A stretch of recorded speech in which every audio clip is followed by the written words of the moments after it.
High in the frozen Colorado Rockies, mountain trapper Silas Granger married a trembling stranger who stepped off the last train wearing torn velvet and lies. Clara Whitmore wasn't the rugged widow she'd promised in her letters. She was a fugitive carrying stolen ledgers that could destroy one of America's most powerful railroad tycoons. When armed Pinkerton agents surrounded their isolated cabin demanding her surrender, Silas faced an impossible choice: turn in the woman he'd married by contract, or defend a stranger's deadly secrets against men who would burn everything he owned to ash. Their marriage had been a desperate transaction between two lonely people. But in the savage wilderness where winter killed the weak and greed destroyed the strong, Silas and Clara would forge something far more dangerous than survival: a partnership built on gunfire, blood, and a love neither expected to find. Follow this story to the very end. Hit that like button and comment with your city so I can see how far this tale has traveled. The train was late. Silas Granger stood alone on the frozen platform of Silver Plume Station, watching his breath cloud white in the bitter December air. Around him, the Colorado Rockies rose like jagged teeth against a sky the color of old iron. Snow had been falling since dawn, covering the rough-hewn boards beneath his boots with a thin crust that crunched when he shifted his weight. He'd been waiting 2 hours. The cold didn't bother him much. 16 winters in these mountains had turned his body into something closer to leather than flesh. But the waiting made his jaw tight. Silas wasn't a man built for standing still. The station master, a wiry fellow named Hutchins with tobacco-stained whiskers, emerged from the ticket office and stomped his feet against the cold. "Train's coming," Hutchins called out, pointing down the valley where a thin ribbon of black smoke rose above the pine trees. "Be another 10 minutes, maybe 15. Weather's been hell on the schedule." Silas nodded but didn't answer. He pulled the folded letter from his coat pocket and read it again, though he'd memorized every word weeks ago. "Mr. Granger, I accept your proposal of marriage. I am a widow of 32 years, accustomed to hard work and frontier conditions. I require no luxuries and expect no affection, only honest partnership and mutual survival. I will arrive Silver Plume on December 18th. Respectfully, Mrs. Margaret Whitmore." The handwriting was neat, the words practical. Exactly what he'd asked for in the advertisement he'd placed in the Denver Post back in October. Silas needed a woman who could survive mountain winters, not some delicate thing who'd weep herself to death before spring. Margaret Whitmore's letter had been the only response that didn't read like a romance novel. He'd written back with equal plainness: "Cabin is isolated. Winters are brutal. Work is constant. No neighbors for 15 miles. If you can't handle solitude, don't come." Her reply had been simple: "I understand. I will come." That had been enough for Silas. The train's whistles screamed across the valley, echoing off the mountain walls. Silas folded the letter and slipped it back into his pocket. His stomach felt tight in a way that had nothing to do with hunger. He told himself it was just the strangeness of it all, bringing a woman into his life after 16 years alone. But there was something else too, something he couldn't quite name, a feeling like standing on ice that might crack. The locomotive came around the bend, trailing smoke and steam, its wheels shrieking against frozen rails. It was a smaller train than the main line runners, just an engine, 2 passenger cars, and a freight wagon, the kind that made stops at every forgotten mining camp and timber station in the high country. Silas moved closer to the platform edge as the train shuddered to a halt. Steam hissed from the engine's belly, wrapping the station in thick white fog. A few miners climbed down from the first passenger car, their faces black with coal dust. Then a salesman with a sample case. Then nothing. Silas's jaw tightened. She wasn't coming. He should have known better. What woman in her right mind would actually... The door of the second passenger car opened. A figure appeared in the doorway, backlit by the car's dim interior lamps, small, hesitant. A woman's silhouette wrapped in what looked like a heavy traveling cloak. Silas let out a slow breath. She'd come after all. But as the woman stepped down onto the platform, his breath caught in his throat for a completely different reason. This wasn't Margaret Whitmore. The woman who stood before him couldn't have been more than 25. She wore a traveling dress made of deep blue velvet, for Christ's sake, in the middle of the Rockies in December, that looked expensive even beneath the road dust. The fabric was torn at the hem and stained along the sleeves. Her dark hair had been pinned up in some elaborate style that was now half collapsed, loose curls falling around a face so pale she looked like she might faint at any moment. But it was her hands that made Silas's stomach drop. They were soft, smooth, the hands of someone who'd never split firewood or hauled water or skinned an animal in her entire life. The woman looked up at him with wide brown eyes that held something Silas recognized immediately because he'd seen it in the eyes of wounded animals caught in his traps, pure, desperate fear. "Mr. Granger?" Her voice was barely above a whisper. Silas stared at her. "Who the hell are you?" She flinched at his tone but didn't step back. "I'm Clara Whitmore.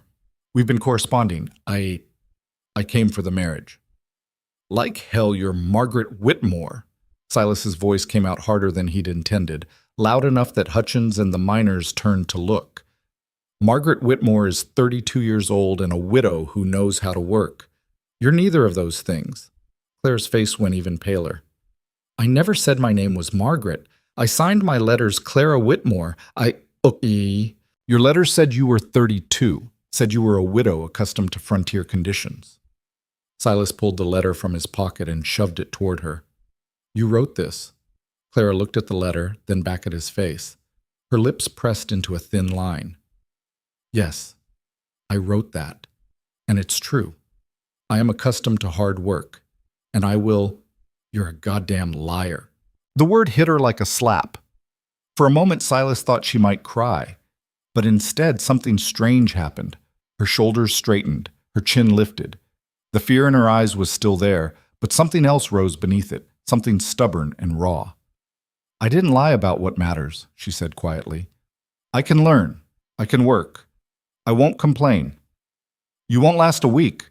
Silas turned toward the station master. "Hutchins, when's the next train back to Denver?" "Tomorrow afternoon," Hutchins called back, clearly enjoying the drama. Silas looked back at Clara. "You'll be on it." "No." The word came out sharp, definite. "I won't." Silas felt his temper rising, a hot pressure behind his ribs. "Listen to me very carefully, Miss Whitmore, or whatever your real name is. I placed that advertisement because I need someone who can survive 15 miles from civilization in the worst winter country in Colorado. I need someone who won't die when I'm running trap lines for 3 days at a time. I need a partner, not a—" He gestured at her velvet dress, her soft hands, her terrified face. "Not whatever the hell you are. I'm someone with nowhere else to go." Claire's voice cracked on the last word, but she didn't look away. "You placed an advertisement for a wife. I answered.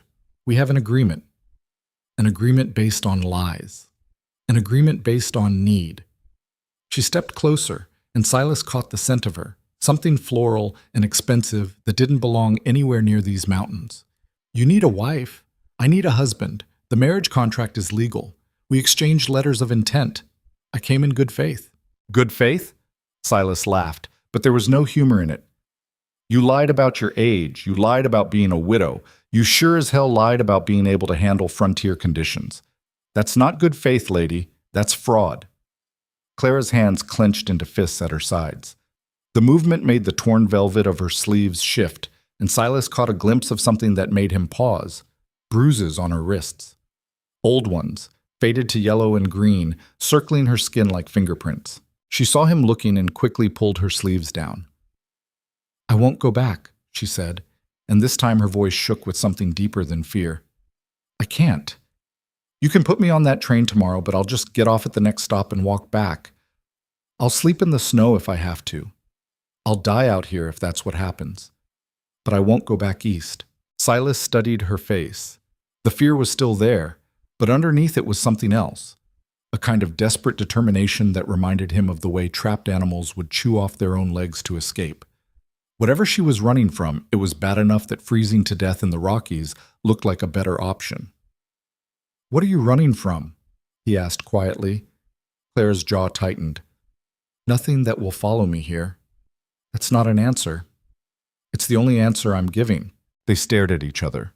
Around them, the other passengers had dispersed, heading toward the town's single hotel or the line of wagons waiting to haul freight. The station was nearly empty now, just the two of them and Hutchins pretending not to listen from the ticket office doorway. Silas should have walked away right then, should have told her to find some other fool to take advantage of. But something in her face stopped him, the same thing that always stopped him when he found animals in his traps, the ones that looked at him with that mixture of terror and defiance. "You'll be dead in a week," he said finally. "Maybe." Clara's voice was steady now. "But that's my choice to make. Not if I have to dig your corpse out of a snowdrift come spring. Then don't." She met his eyes directly. "If I die, leave me where I fall. You won't owe me anything." Silas rubbed a hand across his jaw, feeling the rasp of several days' worth of beard. This was insane. Taking this woman up the mountain would be like bringing a canary into a mine shaft. She'd be dead before she even realized the danger. But the alternative was putting her back on that train, sending her back to whatever had left those bruises on her wrists. "Christ," he muttered. Clara waited, her hands still clenched, her face pale as snow. "There's a church in town," Silas said finally. "Reverend Morrison will marry us if I ask, but you need to understand something first." He stepped closer, close enough that she had to tilt her head back to look at him. "This isn't a fairy tale. It's a business arrangement. You'll work every day until your hands bleed. You'll be alone more than you're not. The cabin is small and cold, and there's no running water. If you get sick, the nearest doctor is 2 days' ride away. And if you can't handle it, if you break down or give up or decide you made a mistake, I won't bring you back to town. You'll wait until spring thaw like everything else that doesn't belong up there." Clara held his gaze. "I understand." "Do you?" "Yes." Silas searched her face for any sign of doubt, any crack in that stubborn determination. He found none. "All right," he said. "Get your things." Clara turned back toward the train car. She climbed the steps and emerged a moment later carrying a single carpet bag, expensive leather, scuffed and torn. No trunk. No boxes. Just one small bag. "That's everything?" Silas asked. "Yes." "No winter clothes? No wool coats?" "This is all I have." Silas looked at her velvet dress, her thin traveling cloak, her completely unsuitable leather boots. "You'll freeze before we're halfway up the mountain." "Then I'll freeze." The stubborn set of her jaw was starting to irritate him. "Wait here." He walked to the freight wagon and found the supply crates he'd ordered last month. Flour, salt, ammunition, and a bundle of thick wool blankets. He pulled out one of the blankets and carried it back to Clara. "Put this around your shoulders," he said, "and keep it there until we get to the cabin." Clara took the blanket without argument and wrapped it over her cloak. The rough gray wool made her look even smaller, like a child playing dress-up in adult clothes. Silas picked up her carpet bag. It weighed almost nothing, and started walking toward the edge of town where he'd left his horse and pack mules. Clara followed without speaking. The church was a small wooden building at the far end of Silver Plume's main street, weathered gray by altitude and wind. Reverend Morrison was inside when they arrived, preparing for the evening service. "Silas Granger," Morrison said, looking up from the hymnal he'd been arranging. "Didn't expect to see you in town today." "Need you to perform a marriage," Silas said. Morrison's eyebrows rose. He looked from Silas to Clara, taking in her torn dress, her pale face, the wool blanket wrapped around her shoulders. "This is the mail-order bride?" "Yes." "I see." Morrison's tone suggested he saw quite a lot. "And you're both certain you want to proceed?" "Yes," Clara said before Silas could answer. Morrison studied her for a long moment. "Young lady, I'm obligated to ask, are you entering into this marriage of your own free will?" "Yes." "No one is forcing you or threatening you?" Clara's hand tightened on the blanket. "No one." Morrison didn't look convinced, but he was a practical man who'd married more than his share of desperate frontier couples. "Very well. Do you have witnesses?" Silas looked around the empty church. "Hutchins can... I'll witness." An old woman emerged from the back room, wiping flour from her hands. Morrison's housekeeper, a widow named Mrs. Carver who ran the church kitchen. "And I'll fetch Tom from the general store. He can be the second witness." 10 minutes later, they stood before the altar with Mrs. Carver and Tom Brennan watching from the front pew. The church was cold enough that Silas could see his breath. Clara had started shivering despite the blanket. Morrison opened his Bible. "Dearly beloved, can we skip to the vows?" Silas interrupted. "It's cold, and we've got a long ride." Morrison's mouth thinned, but he nodded. Do you, Silas Granger, take this woman to be your lawfully wedded wife? I do. And do you, Clara Whitmore, take this man to be your lawfully wedded husband? Clara's voice came out barely above a whisper. I do. Then by the power vested in me by the territory of Colorado, I pronounce you man and wife. Morrison closed the Bible. You may kiss the bride. Silas looked at Clara. She looked back at him with those wide, frightened eyes. We'll skip that part too, Silas said. Morrison sighed. Sign the register. They signed.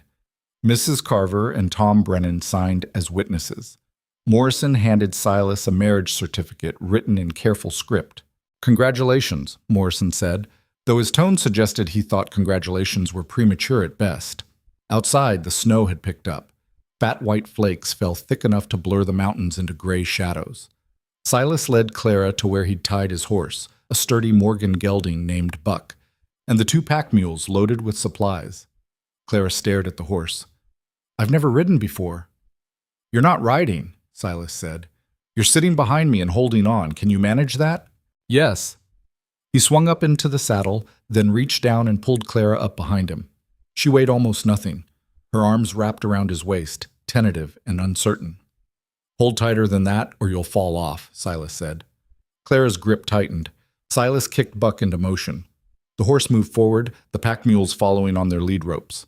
They left Silver Plume behind, heading up the narrow trail that climbed into the high country. The ride took 4 hours. The trail wound through dense pine forest, climbing steadily along the side of a mountain that dropped away into nothing on their right. Snow fell continuously, covering the path in fresh white powder that muffled the sound of the horses' hooves. The temperature dropped as they climbed, cold enough that Silas felt Clara shivering against his back despite the blanket. She didn't complain, didn't speak at all. Just held on with her arms locked around his waist, her face pressed against his shoulder. By the time they reached the cabin, full dark had fallen. Silas reined Buck to a halt in the small clearing and dismounted, then helped Clara down. Her legs nearly buckled when her feet hit the ground. Inside, Silas said. I'll see to the animals. Clara stumbled toward the cabin door while Silas led the horse and mules to the small shelter he'd built against the north side of the structure. He unloaded the supplies, unsaddled Buck, and made sure all 3 animals had hay and water. The work took 20 minutes, long enough for his fingers to go numb inside his gloves. When he finally pushed open the cabin door, he found Clara standing in the middle of the single room, still wrapped in the blanket, looking around with an expression somewhere between shock and despair. Silas saw the cabin through her eyes and felt something twist in his chest. It was small, maybe 15 feet on a side. The walls were rough-hewn logs chinked with mud and moss. A stone fireplace took up most of one wall, cold and dark. A narrow bed frame with a rope mattress sat in one corner. A crude table and 2 chairs occupied the center. Shelves lined another wall, holding supplies and tools. That was it. No rugs, no curtains, no decoration of any kind. It's not much, Silas said, aware of how inadequate the words were. Clara turned to look at him. Her face was completely white, her lips blue with cold. But her voice, when she spoke, was steady. Where do you want me to sleep? The question caught him off guard. He hadn't thought that far ahead. The bed, I guess. I'll make a bedroll by the fire. That's not necessary. You shouldn't have to. It's done, Silas interrupted. I'm not arguing about it. Clara nodded and said nothing else. Silas built a fire in the hearth, coaxing the kindling to life with practiced efficiency. Within minutes, flames were crackling against the stone, throwing flickering light across the cabin walls. The temperature started to rise, slowly driving back the brutal cold. Clara moved closer to the fire and stood there with her hands extended toward the heat. In the firelight, Silas could see details he'd missed before, the dark circles under her eyes, the way her shoulders slumped with exhaustion, the slight tremor in her hands that had nothing to do with cold. When did you last eat? He asked. Yesterday morning. Silas pulled out a tin of hardtack and a jar of preserved venison. He set them on the table along with a canteen of water. It's not fancy, but it'll keep you alive. Clara sat down and ate mechanically, like someone who'd forgotten what hunger felt like. She drank half the canteen without stopping. Silas watched her from across the room, feeling that strange tightness in his chest again. She looked so completely out of place in this rough cabin, like a painting hung in a barn. Everything about her was wrong for this life. The soft hands, the expensive dress, the way she held herself like someone who'd been taught proper posture and manners. "Why did you really come here?" he asked quietly. Clara looked up from the hardtack. "I told you, I had nowhere else to go." "That's not a reason. That's an excuse." She set down the food. For a long moment, she just stared at the table, her jaw working like she was trying to decide how much to say. "I made a mistake," she said finally. "Back east. I trusted someone I shouldn't have trusted, and when I realized what he really was, I ran. I kept running until I couldn't run anymore.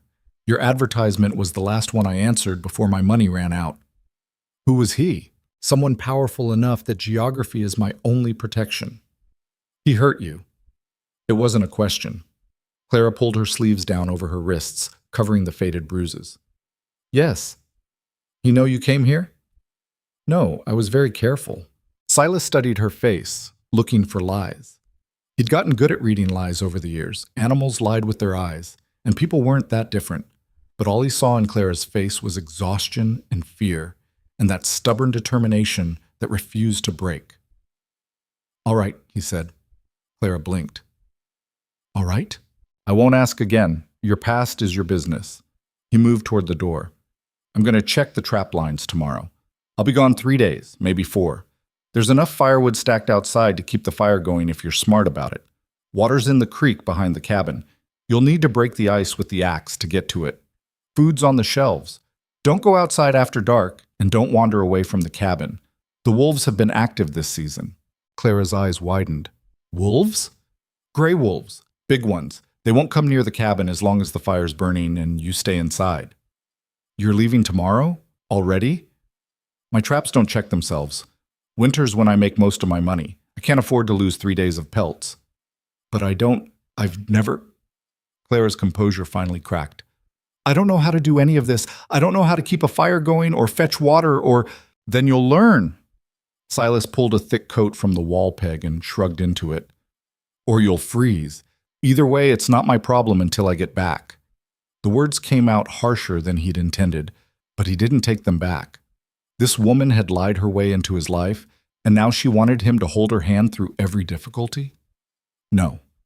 If she was going to survive up here, she'd learn the same way he had, through necessity and failure and sheer stubborn refusal to quit. Clara's face had gone pale again, but she nodded. "I understand." Silas opened the door. The cold night air rushed in, carrying the scent of pine and snow. "I'll show you where everything is in the morning before I leave. After that, you're on your own." He stepped outside before she could respond. The temperature had dropped even further, cold enough to freeze spit before it hit the ground. Silas walked to the supply shed and pulled out his bedroll, blankets, and winter gear. When he came back to the cabin, Claire had moved to the bed and was sitting on the edge of the rope mattress, still wearing her torn velvet dress, still wrapped in the wool blanket. She looked up when he entered. "Thank you." "For what?" "For not sending me back." Silas spread his bedroll near the fire. "Don't thank me yet. You might wish I had before this winter's over." He lay down without undressing, pulling the blankets over himself. The fire crackled and popped. Outside, wind moved through the pine trees with a sound like distant voices. Across the room, he heard the rope mattress creak as Clara lay down. She didn't undress either. Probably didn't have anything else to wear. Silas closed his eyes and tried to sleep, but his mind kept circling back to the same thoughts. He'd married a stranger, a liar, a woman who wouldn't last a month in this country, and he'd done it anyway, because she'd looked at him with those desperate eyes and refused to break. He was a goddamn fool. But as he lay there in the dark, listening to Clara's quiet breathing across the room, Silas realized something else. For the first time in 16 years, he wasn't alone in this cabin. Another person was breathing the same air, sharing the same fire, existing in the same small space. It felt strange, uncomfortable, like wearing boots that didn't quite fit. But it didn't feel entirely wrong. Outside, the wind picked up, howling down from the high peaks. Snow began to fall harder, thick white curtains that would bury the clearing by morning. Winter was here, brutal and unforgiving as always. And somewhere in this frozen wilderness, Silas Granger had just bet his solitary life on a woman made of velvet and lies and stubborn refusal to quit. He fell asleep wondering if he'd made the biggest mistake of his life, Dawn came late to the high country, the sun struggling to break through clouds the color of old bruises. Silas woke to the sound of wind battering the cabin walls and Clara moving around the room with the careful quietness of someone trying not to wake a sleeping predator. He opened his eyes and found her crouched by the fireplace, trying to coax life back into the dying embers. She'd removed the wool blanket but still wore the torn velvet dress. Her hands shook as she fed small pieces of kindling into the ash. "You're doing it wrong," Silas said. Clara jerked back, nearly dropping the wood. "I didn't mean to wake you." "You didn't." He pushed himself up from the bedroll, joints stiff from the cold floor. "Move aside." She stepped back and watched as he rebuilt the fire properly, clearing the old ash first, arranging the kindling in a loose teepee, adding larger pieces once the flames caught. Within minutes, heat was radiating from the hearth again. "I'm sorry," Clara said quietly. "I thought I could—" "Stop apologizing." Silas stood and stretched, feeling his spine pop. "You want coffee?" "Yes, please." He filled a battered pot with water from the barrel near the door and set it on the iron hook over the flames. While it heated, he pulled out tin mugs, a cloth bag of coffee beans, and the hand grinder. Clara watched him work. In the morning light, she looked even worse than she had the night before. Exhausted, pale, her hair a tangled mess around her shoulders. But her eyes were alert, tracking every movement he made like she was trying to memorize the process. "How did you sleep?" Silas asked, more out of habit than genuine curiosity. "I didn't." Clara wrapped her arms around herself. "It was too cold. There's extra blankets in the chest by the bed. I found them. They helped some." The water started to boil. Silas ground the coffee beans and dumped them into the pot, then let it steep while he pulled out the last of the hardtack and some dried apples. Breakfast, such as it was. They ate in silence. Clara managed half the hardtack before setting it down, her jaw working like the food hurt to swallow. The coffee she drank without complaint, even though Silas knew it was strong enough to strip paint. When they finished, Silas stood and grabbed his coat. "Come on, I'll show you what you need to know." Outside, the world had transformed overnight into something hostile and white. Snow had fallen at least 2 feet, burying the clearing under smooth drifts that sparkled in the weak morning light. The temperature had dropped so low that the air felt sharp against exposed skin. Clara stepped out behind him wearing only the thin cloak over her dress. Within seconds, she was shivering violently. "Jesus Christ," Silas muttered. He went back inside and returned with one of his spare wool coats, too large for her by half, but thick enough to matter. "Put this on." Clara pulled it on without argument, her fingers clumsy with cold as she worked the buttons. Silas led her around the side of the cabin to where he'd stacked firewood under a lean-to roof. "This is your lifeline. You let the fire go out, you die. Simple as that. The wood needs to last until I get back, which means you use it smart. Small pieces during the day, larger ones at night. Keep the fire burning, but don't waste it trying to heat the whole damn territory." Clara nodded, her breath coming out in white clouds. He showed her the axe buried in a splitting stump. "If you run low, there's more wood in that pile there, but it needs to be split first. You ever swing an axe?" "No." "Then don't start now. You'll take your foot off." He pointed to a smaller pile near the door. "That kindling should last you. If it doesn't, break up smaller pieces with your hands. Better cold than bleeding to death." Next, he took her to the creek. It ran about 30 yards behind the cabin, partially frozen, but still flowing beneath a crust of ice. Silas picked up a heavy iron rod leaning against a tree. "Water twice a day, morning and evening. You use this to break the ice." He demonstrated, slamming the rod down hard. The ice cracked and shattered, revealing dark water below. "Fill the bucket, carry it back to the cabin. Don't drop it or spill it. Water's heavy and the trip's hard. You waste it, you make the trip again." Clara stared at the creek, then at the bucket, then back at the cabin. The distance suddenly looked much longer than 30 yards. "Can you carry it?" Silas asked. "I don't know." "Then you'd better figure it out." He shoved the bucket into her hands. "Fill it." Clara crouched by the broken ice and dipped the bucket in. The water was so cold it steamed in the frozen air. She lifted the bucket and immediately staggered. It weighed at least 40 pounds when full. "Both hands," Silas said. "And don't lock your elbows or you'll drop it halfway back." Clara adjusted her grip and started walking toward the cabin. She made it maybe 10 steps before her arms started shaking. 20 steps, and she had to stop, setting the bucket down in the snow. "Keep moving," Silas called. "I just need a moment."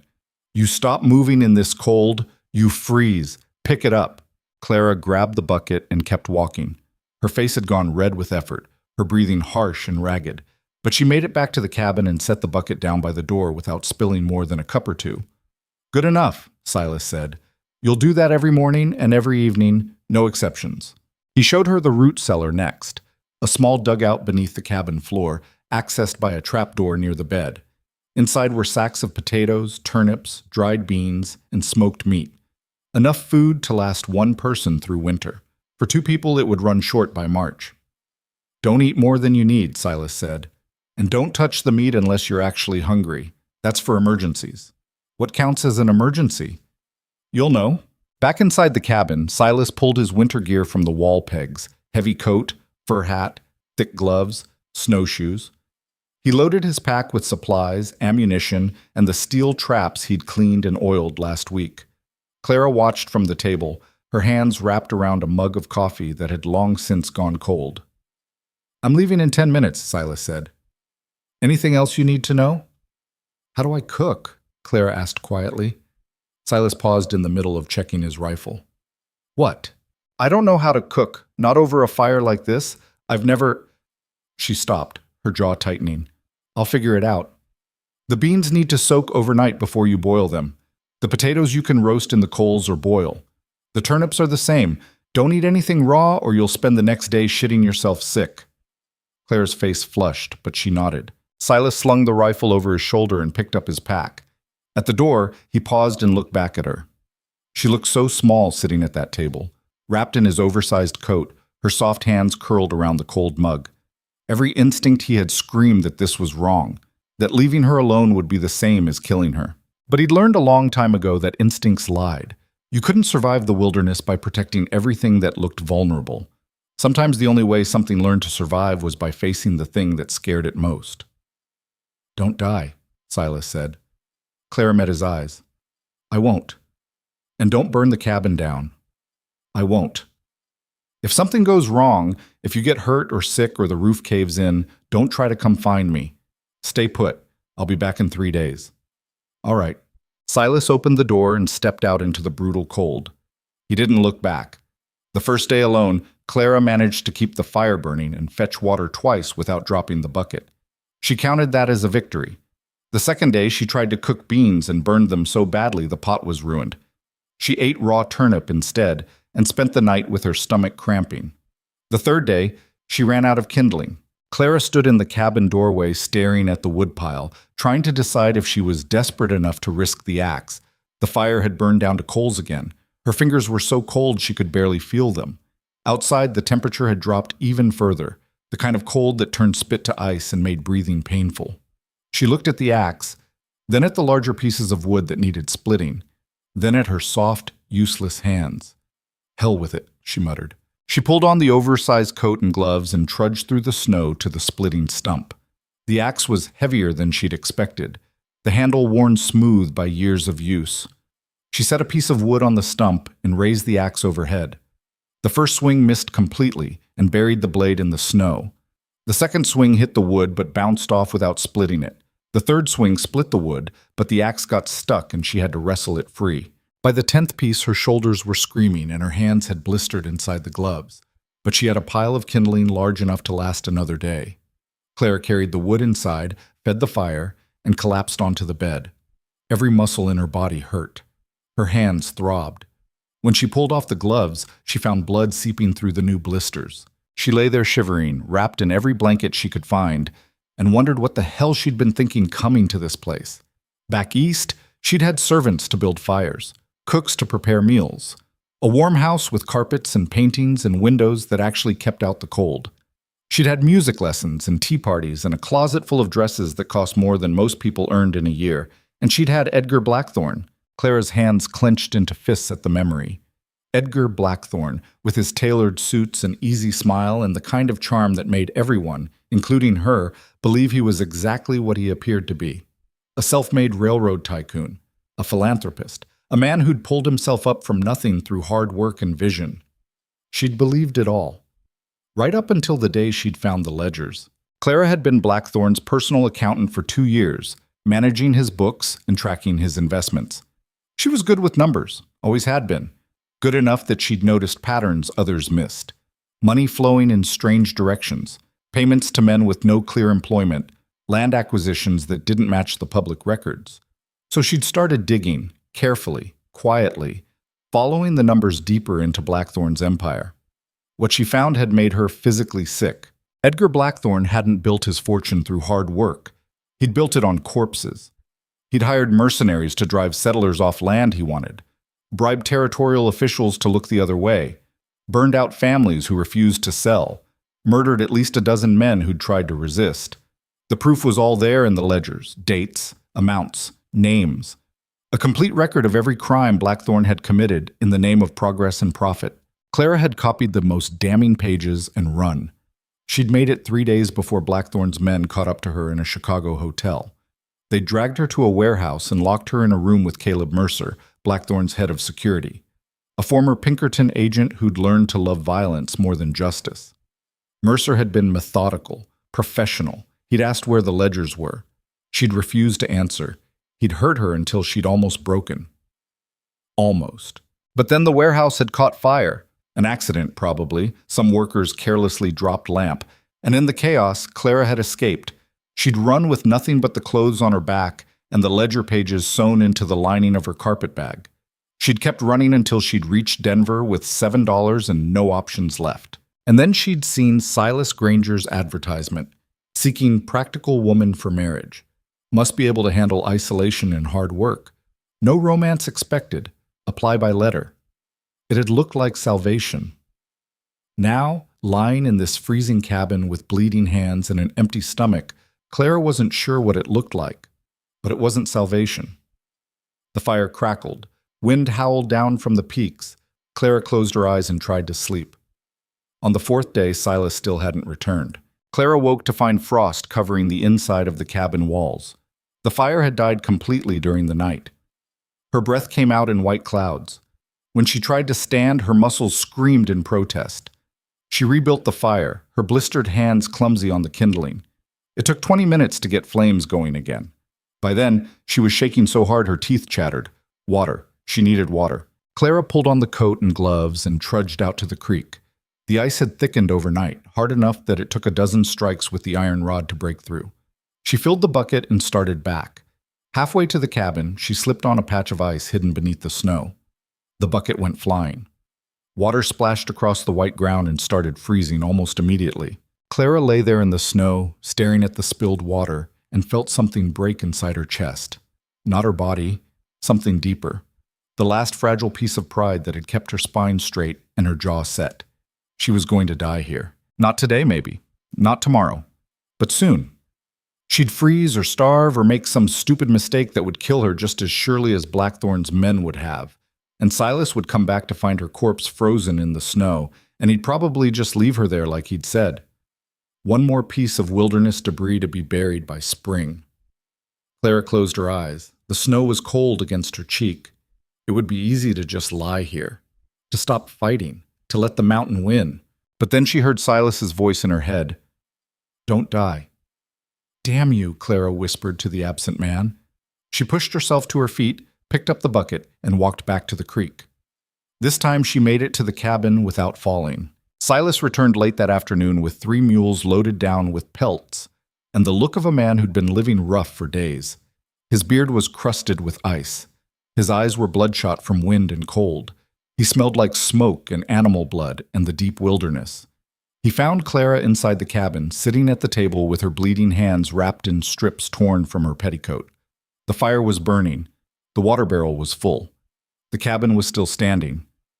"You're alive," Silas said. "Disappointed?" The word came out with more bite than Clara had intended, but she was too tired and sore to care. Silas's mouth twitched into something that might have been a smile. "No." He unloaded his gear and stacked the pelts in the corner. Fox, beaver, marten, all thick winter coats. Then he filled a pot with water and set it to boil. "Let me see your hands," he said. Clara unwrapped the makeshift bandages. The blisters had broken and started to scab, the skin around them red and swollen. Silas examined them without comment. Then he pulled a small tin from his pack, opened it, and scooped out a thick salve that smelled like pine tar and something medicinal. "This'll hurt," he warned. He spread the salve across her damaged palms. Clara hissed through her teeth but didn't pull away. The burning sensation was intense but brief. Within seconds, the pain had dulled to a manageable throb.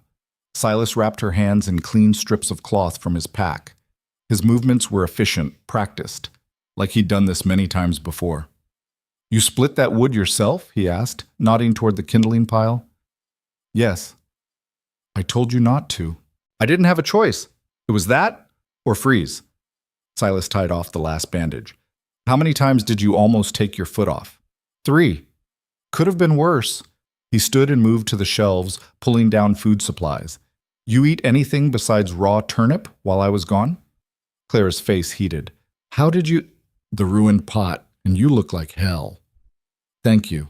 It's not a compliment." Silas started preparing an actual meal, venison stew with potatoes and wild onions. The smell made Clara's stomach clench with hunger. "You need to learn to cook or you'll die of malnutrition before winter's half over." "I tried." "Trying isn't the same as doing." He stirred the pot, then looked at her directly. "Tomorrow, I'm teaching you how to keep yourself alive. No more coddling. You either learn or you don't, but I'm not coming back to find you dead because you couldn't figure out how to boil beans." Clara met his gaze. "I kept the fire going. I fetched water. I split wood. I survived." "Barely."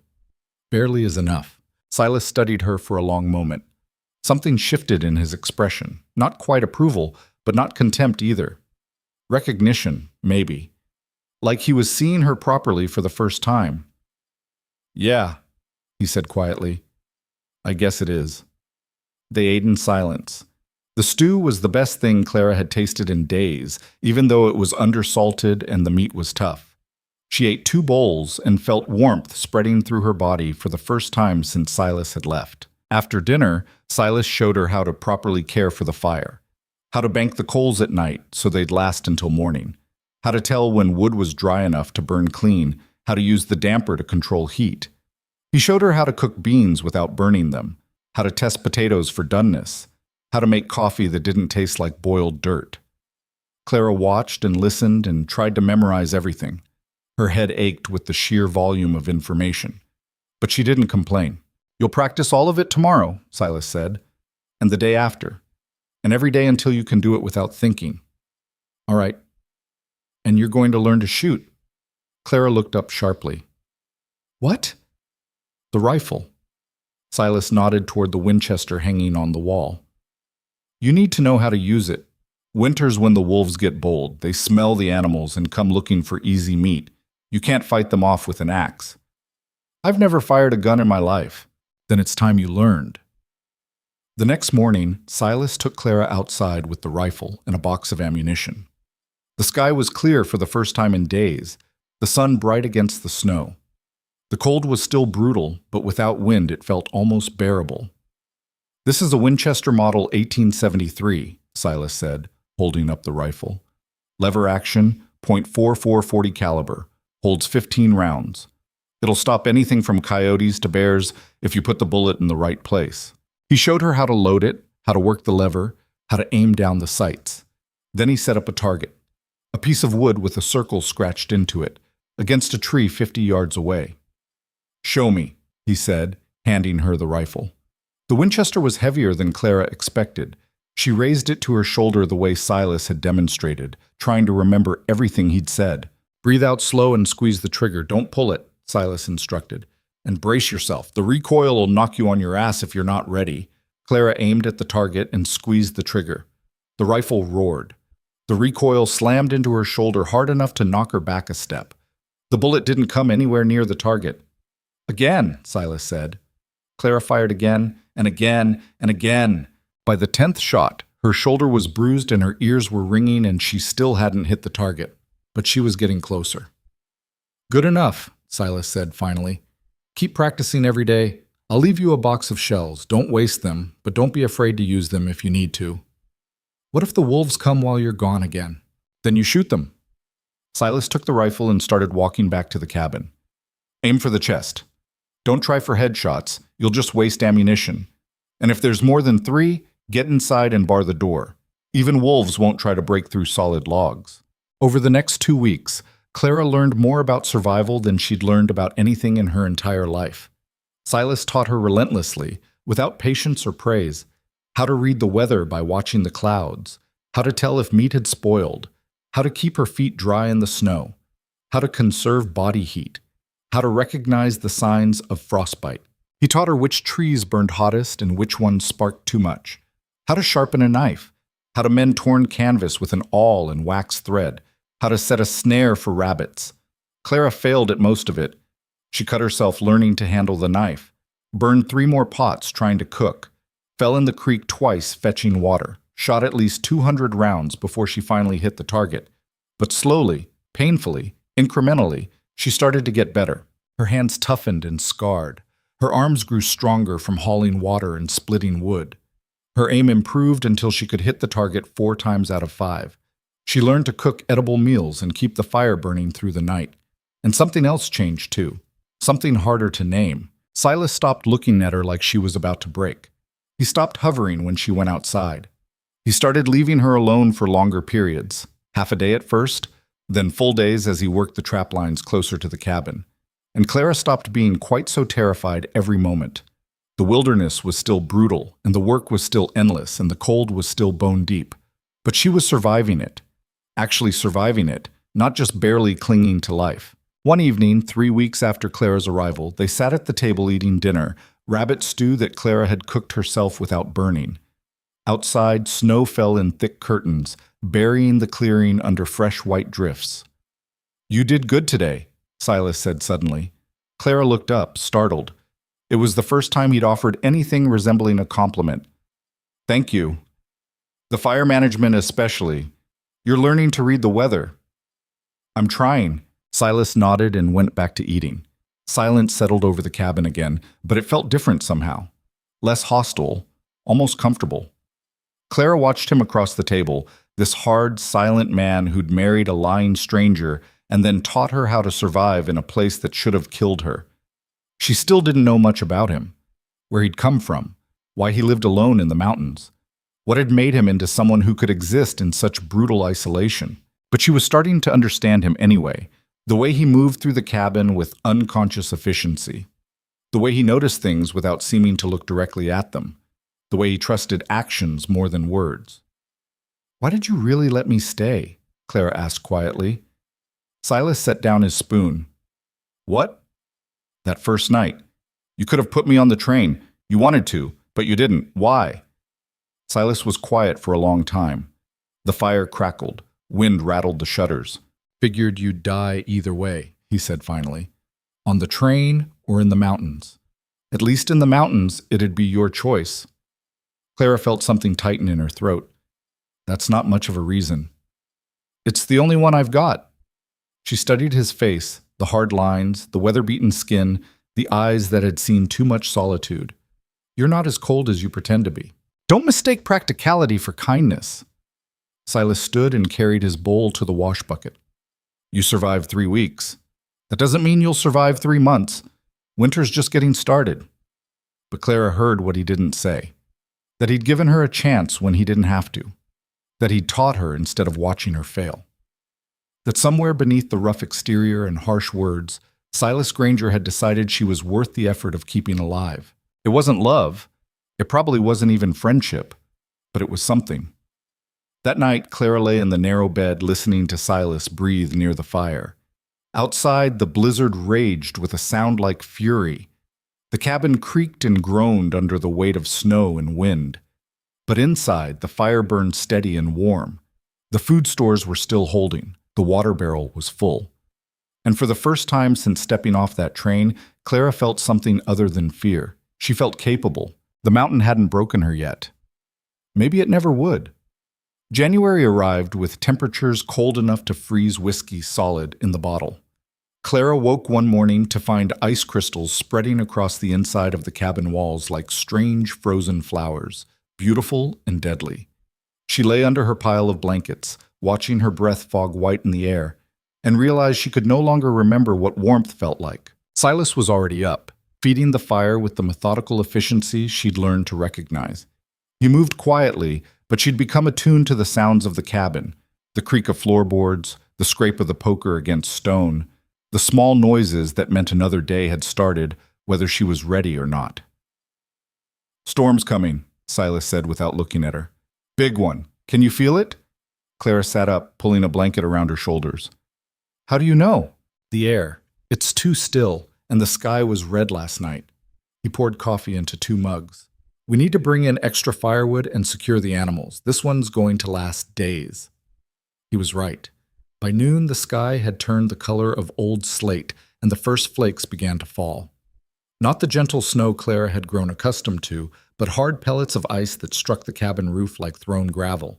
The wind picked up, howling down from the peaks with a sound that made her think of wolves. They worked through the afternoon, hauling armload after armload of firewood into the cabin until it was stacked against every available wall. Silas brought the mules into the shelter and reinforced the structure with extra boards. He filled every container they owned with water, because once the storm hit, going to the creek would be impossible. By sunset, the blizzard was in full force. Wind shrieked around the cabin with enough violence to make the whole structure shudder. Snow fell so thick Clara couldn't see the woodshed from the window, just endless white chaos. "This is what winter really looks like up here," Silas said, banking the fire for the long night ahead. Everything before this was just practice. They were trapped inside for 3 days. The storm raged without pause, burying the cabin under snowdrifts that reached past the windows. The temperature dropped so low that water froze in the bucket within minutes of being brought inside.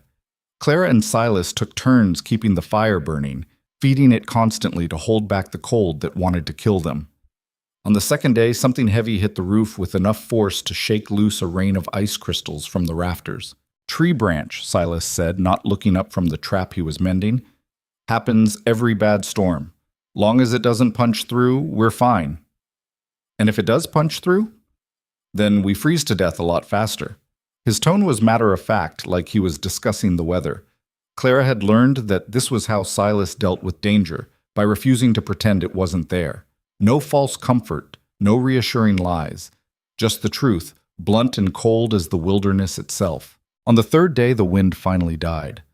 The sudden silence felt wrong, like the mountain was holding its breath. Silas opened the door, and they both stared at what the storm had created.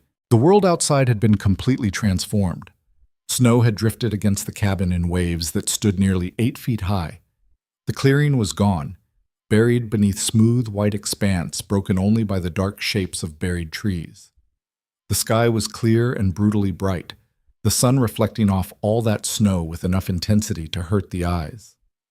"Beautiful," Clara whispered. "Deadly," Silas corrected. "That much snow this early means we're in for a bad winter, worse than usual." He pulled on his heavy coat and gloves. "I need to check the trap lines. Some of them are probably buried." "How long will you be gone?" 2 days, maybe 3. He strapped on his snowshoes and shouldered his pack. "You know what to do." Clara nodded. She did know now. Keep the fire going, fetch water, cook food, survive until he came back. Silas paused in the doorway and looked at her. Something passed across his face. Concern, maybe. Or the closest thing to it that his features allowed. "If something happens, if the roof gives or the fire goes out, don't panic. Use your head and you'll be fine." "I will." "And if wolves come, I shoot them." "Good." He started to leave, then stopped again. "You did well during the storm, better than I expected." It was the closest thing to praise she'd heard from him in weeks. Clara felt warmth that had nothing to do with the fire spreading through her chest. "Thank you," she said. Silas nodded and stepped out into the blinding white landscape. Within minutes, he was just a dark shape moving across the snow, and then he was gone completely. Clara was alone again. She spent that first day following the routine Silas had drilled into her. Fed the fire. Fetched water. The creek was nearly frozen solid now, and it took 20 minutes of hard work with the iron rod to break through. She cooked beans and cornbread, managing to burn neither. She cleaned and oiled the Winchester rifle, checked the ammunition, practiced her aim at the target Silas had set up. Everything was fine until sunset. Clara was inside preparing dinner when she heard the first howl. Long and wavering, it echoed across the mountains with a sound that made every hair on her body stand up. She froze, the knife she'd been using to cut potatoes suddenly feeling inadequate in her hand. Another howl answered the first, then another. A whole chorus of them, closer than she'd ever heard before. The wolves had found the cabin. Clara set down the knife and picked up the Winchester with hands that wanted to shake. She moved to the window and looked out into the gathering darkness. At first she saw nothing, just snow and shadows and the last red light bleeding from the western sky. Then movement caught her eye. Low shapes flowing across the clearing like liquid smoke. Gray wolves, at least 6 of them, maybe more. They were huge, bigger than any dog she'd ever seen, with thick winter coats and eyes that reflected the dying light. They circled the cabin at a distance, keeping to the edge of the clearing. Testing, learning. One of them broke from the pack and approached the animal shelter where the mules were housed. Clara's heart hammered against her ribs. The mules meant survival. Without them, Silas couldn't haul supplies from town or work the distant trap lines. If the wolves killed them, it would cripple everything. She grabbed her coat and the rifle and stepped outside. The cold hit her like a physical blow, so intense it burned her lungs. The wolves stopped moving and turned to look at her. 6 pairs of yellow eyes fixed on her position. The largest wolf, the pack leader, she assumed, stood at the front, its lips pulled back from teeth that looked white and sharp in the twilight. "Get away from here," Clara said. Her voice came out smaller than she'd intended, swallowed by the vast silence of the mountains. The wolves didn't move. Clara raised the Winchester to her shoulder the way Silas had taught her. She aimed at the ground in front of the lead wolf and fired. The rifle's report cracked across the clearing like thunder. Snow exploded where the bullet hit. The wolves scattered, melting back into the darkness at the edge of the trees. Clara stood there breathing hard, the rifle still raised, watching for movement. For several long minutes, nothing happened. The mountains were silent except for the wind moving through the pines. Then she heard it again, the howling. Farther away now, but still there, still circling. The wolves hadn't given up, they'd just retreated to wait. Clara backed toward the cabin door, keeping the rifle ready. Inside, she barred the door and checked every window, making sure the shutters were secured. The fire was burning strong. She had ammunition. She had food and water. Everything she needed to wait them out. But the howling continued all night, a constant reminder that she was surrounded by predators who were patient and hungry and willing to wait for her to make a mistake. Clara didn't sleep. She sat at the table with the Winchester across her lap, feeding the fire every hour, listening to the wolves circle the cabin in the darkness outside. Every sound made her flinch. Every shadow seemed to move. By dawn, exhaustion pressed down on her like a physical weight. Her eyes burned. Her hands ached from gripping the rifle. But she was still alive, and the cabin was still standing, and the mules were still safe in their shelter. The wolves were gone. Clara looked out at the snow-covered clearing and saw the evidence of their presence. Dozens of tracks crisscrossing the white expanse, circling the cabin, approaching the animal shelter. But no bodies. No blood. They'd tested her defenses and moved on to easier prey. She should have felt relieved. Instead, she felt hollow, wrung out, like she'd survived something that had taken a piece of her she couldn't name. Clara built up the fire and made coffee with shaking hands. She was pouring her second cup when she heard a sound that made her grab the rifle again. Footsteps crunching through the snow, getting closer. She moved to the window, her heart hammering. Too early for Silas to be back. And the footsteps were wrong, heavier than Silas's measured tread, less certain. A figure emerged from the tree line. Not a wolf, a man. He wore a heavy coat and fur hat, and he was leading a horse through the deep snow with obvious difficulty. Clara's finger found the Winchester's trigger. She didn't recognize this man. Out here, that meant danger. The stranger reached the edge of the clearing and stopped, looking at the cabin. Then he raised one hand in what might have been a greeting or a gesture of peace. "Hello, the house," he called out. His voice was rough, like he hadn't used it in days. "I'm not looking for trouble, just need to warm up for a few minutes." Clara didn't answer. Silas had told her never to let strangers in when she was alone. The wilderness brought out the worst in some men, and a woman alone in an isolated cabin was an invitation to violence. The stranger took a step closer. "Please, I've been riding for 2 days and I'm half frozen. I just need—" "Stop right there," Clara called through the window. She raised the rifle so he could see it. "You can warm yourself by the shelter. There's a fire ring behind it, but you're not coming in this cabin." The stranger stopped. Even from a distance, Clara could see him evaluating the situation, the rifle, the barred door, the determination in her voice. "Fair enough," he said finally. "I appreciate the fire." He led his horse around the side of the cabin toward the shelter. Clara watched through the window as he tied the animal and started gathering wood for a fire. His movements were stiff, clumsy with cold. She should have left him there, should have stayed inside and waited for him to warm up and leave. But something about the way he moved bothered her, something familiar she couldn't quite place. Clara grabbed the Winchester and stepped outside, keeping the rifle ready. She approached the fire ring where the stranger was trying to coax flames from frozen kindling. "You're doing it wrong," she said. The stranger looked up, and Clara got her first clear look at his face. He was older than she'd thought, maybe 50, with a weathered face and gray threading through his dark beard.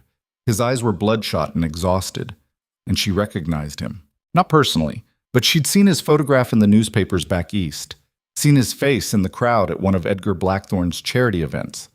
This was Caleb Mercer, Blackthorne's enforcer, the man who'd locked her in that warehouse and hurt her until she'd almost broken, the man who was hunting her. Clara's hands tightened on the rifle. Mercer was looking at the kindling, hadn't seen her face clearly yet. The fur hat and heavy coat disguised her appearance enough that he might not recognize her immediately. She had maybe 30 seconds to make a choice. Shoot him now and claim self-defense. A stranger approached her cabin and she felt threatened. In this country, that would be enough. Or wait. See if he recognized her. See what he knew. "You need dry kindling," Clara said, keeping her voice level. "That wood's too wet from the snow." Mercer looked up at her face. For a long moment, neither of them moved. Clara watched recognition dawn in his eyes, shock first, then something harder. Calculation. "Well," Mercer said slowly, "this is unexpected." Clara raised the Winchester to her shoulder, aiming directly at his chest. "Don't move." Mercer stayed very still, his hands visible and empty. "I'm not armed. Gun's in my saddlebag." "I don't care. Stay right where you are." "Clara Whitmore." Mercer's voice was almost conversational. "Or should I say Clara Granger now? I saw the marriage certificate in silver plume. Clever. I almost missed it. Changed your name, buried yourself in the mountains with some trapper nobody's heard of. Smart. How did you find me?" "Process of elimination. You disappeared in Denver. I checked every stagecoach, every train, every possible route, east or west. Nothing. Then I started thinking smaller. Local routes, mountain towns, mail-order bride advertisements." He smiled, but there was no warmth in it. "You weren't the only woman who answered ads, but you were the only one who matched the description and then vanished into the high country. After that, it was just a matter of asking questions in the right places." Clara's finger rested on the trigger. One squeeze. That's all it would take. "Does Blackthorne know you found me?" "Not yet. I wanted to be certain before I contacted him." "What does he want?" "What do you think? The ledgers you stole? The only evidence that could tie him to a dozen murders and land fraud schemes worth millions." Mercer shifted slightly, testing her reaction. Clara adjusted her aim, and he went still again. "He's willing to be reasonable. Give back the ledgers, tell no one what you found, and he'll let you live. You can stay here in your little mountain cabin with your new husband. He doesn't care." "I don't believe you." "Believe what you want, but it's the truth." Mercer's eyes were steady on hers. "Blackthorne's already paid me to find you. If you give me the ledgers now, this ends here. Nobody else gets hurt. And if I don't, then I take them anyway, and your trapper husband comes home to a cabin full of bodies." The threat hung in the cold air between them. Clara's heart was pounding so hard she could feel it in her throat. Mercer might not be armed right now, but his gun was in the saddlebag, and he was a professional. If she gave him any opening, he'd take it. "The ledgers aren't here," Clara said. "Don't lie to me." "I'm not. I hid them before I came up the mountain. Insurance." It was a lie, but a good one. The ledger pages were sewn into the lining of her carpetbag, currently tucked under the bed inside the cabin. But if Mercer thought they were somewhere else, it bought her time. Mercer studied her face, trying to read the truth. "Where?" "Denver. In a bank safe deposit box." Clara kept her voice steady. "If I don't check in every month, the contents get delivered to a federal marshal I trust. You kill me, those ledgers go public anyway." It was a bluff built on desperation, but Clara sold it with every ounce of conviction she possessed. She watched Mercer's expression shift from calculation to frustration. "You're lying." "Am I? You want to bet Blackthorn's empire on it?" They stared at each other. The Winchester felt heavy in Clara's arms, but she didn't lower it, didn't blink. Finally, Mercer laughed. It was a harsh sound, bitter and cold. "You've changed. That scared little accountant I locked in the warehouse wouldn't have had the spine for this. That scared little accountant learned to survive." Apparently, Mercer shifted his weight. "So what now? You shoot me and hope nobody comes looking, or we make a deal?" "What kind of deal?" "You give me something to take back to Blackthorn. Proof the ledgers exist, proof you have them somewhere safe. I tell him you're willing to negotiate terms. He backs off for now while his lawyers figure out how to neutralize the threat. You get to keep breathing." Clara's mind raced. If she shot Mercer now, Blackthorn would just send someone else, maybe multiple someones. And Silas would come home to a war he hadn't signed up for and didn't understand. But if she played along, if she gave Mercer just enough to make him think she was negotiating, it bought time. Time to figure out what to do with the ledgers. Time to find another way out. "1 page," Clara said. "I'll give you 1 page from the ledgers. Enough to prove I have them, not enough for Blackthorn to claim I've already handed over everything." "How do I know it's real?" "You were there when I worked for him. You know what his ledgers look like. You'll recognize it." Mercer considered this. "All right, 1 page, but I'm coming back in 2 weeks for your answer. Either you agree to terms or I bring enough men to tear this mountain apart. Your choice." 2 weeks, Clara agreed. "And Clara?" Mercer's eyes were hard. "If you're lying about the bank deposit box, if those ledgers are somewhere I can reach them, I will find them. And when I do, there won't be enough pieces of you left to bury." "Understood." Clara backed toward the cabin, keeping the rifle trained on Mercer. He didn't move, just watched her with those cold, calculating eyes. Inside, Clara barred the door and leaned against it, her whole body shaking. Her mind was screaming at her that she'd just made a terrible mistake. She should have shot him, should have buried his body in the snow and told Silas a stranger came looking for shelter and tried to attack her. But she hadn't. And now Mercer knew where she was. Knew she had the ledgers. Knew she was vulnerable. Clara moved to the bed and pulled out the carpet bag. Her hands shook as she opened the hidden seam in the lining and extracted the carefully folded pages she'd copied from Blackthorn's records. She selected 1 page, a record of payments to a mercenary company for land clearing operations that had resulted in 8 families burned out of their homesteads. Enough to prove the ledgers were real, not enough to build a complete case. She folded it carefully and went back to the window. Mercer had gotten his fire started and was warming his hands over the small flames. Clara opened the door just enough to throw the page out into the snow. "There's your proof," she called. 2 weeks. Then you come back alone or you don't come back at all." Mercer picked up the page and examined it in the firelight.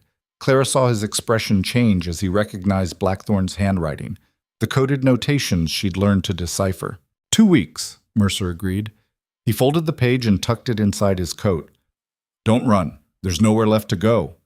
He mounted his horse and rode back into the forest, disappearing into the trees like a ghost. Clara stood in the doorway watching until she was certain he was really gone. Then she went inside, barred the door, and collapsed onto the floor with her back against the wall. What had she done? She'd just confirmed to Blackthorn's most dangerous enforcer that she was alive, that she had the evidence that could destroy him, and that she was hiding in an isolated cabin in the Colorado mountains with no law and no protection except a man who didn't even know what she'd brought into his life. Silas was going to kill her, or Mercer was going to kill them both. Clara wrapped her arms around her knees and tried to think. She had 2 weeks to figure out a plan. 2 weeks to decide whether to run again, or stand and fight, or try to bargain with a man who'd built an empire on murder and lies. 2 weeks to tell Silas the truth about who she really was and what was coming for them both. The fire crackled. Outside, the sun was setting, turning the snow-covered mountains gold and red. It should have been beautiful. Instead, it looked like the world was on fire. Clara closed her eyes and tried to breathe. She'd survived Blackthorn's warehouse. She'd survived the train ride west. She'd survived her first brutal weeks in the wilderness. She could survive this too. She had to. Silas returned late the next afternoon with a string of frozen pelts and the quiet satisfaction of a man who'd had a successful run. He found Clara outside chopping wood with the axe, attacking the logs with more violence than the task required. "You'll split your own skull swinging like that," he said, startling her. Clara spun around, the axe still raised. When she saw it was him, the tension in her shoulders didn't ease. "You're back early," she said. "Lines were good. Didn't need the full 3 days." Silas studied her face. "Something happened while I was gone? Wolves came. I scared them off. I can see the tracks. You did well." He waited, but Clara didn't say anything else. "That all?" Clara wanted to tell him, wanted to explain about Mercer and Blackthorn and the ledgers and the danger that was coming. But the words stuck in her throat. Once she told him, everything would change. He'd look at her differently. Maybe he'd tell her to leave. Maybe he'd fight. And if he fought, he'd probably die. "That's all," she lied. Silas didn't look convinced, but he didn't push. "All right, come help me unload these pelts before they freeze to the mules." They worked together in silence, carrying the frozen furs into the cabin and stacking them in the corner. Silas would spend the next few days scraping and stretching them, preparing them for sale. That night they ate dinner at the table, the same routine they'd fallen into over the past weeks.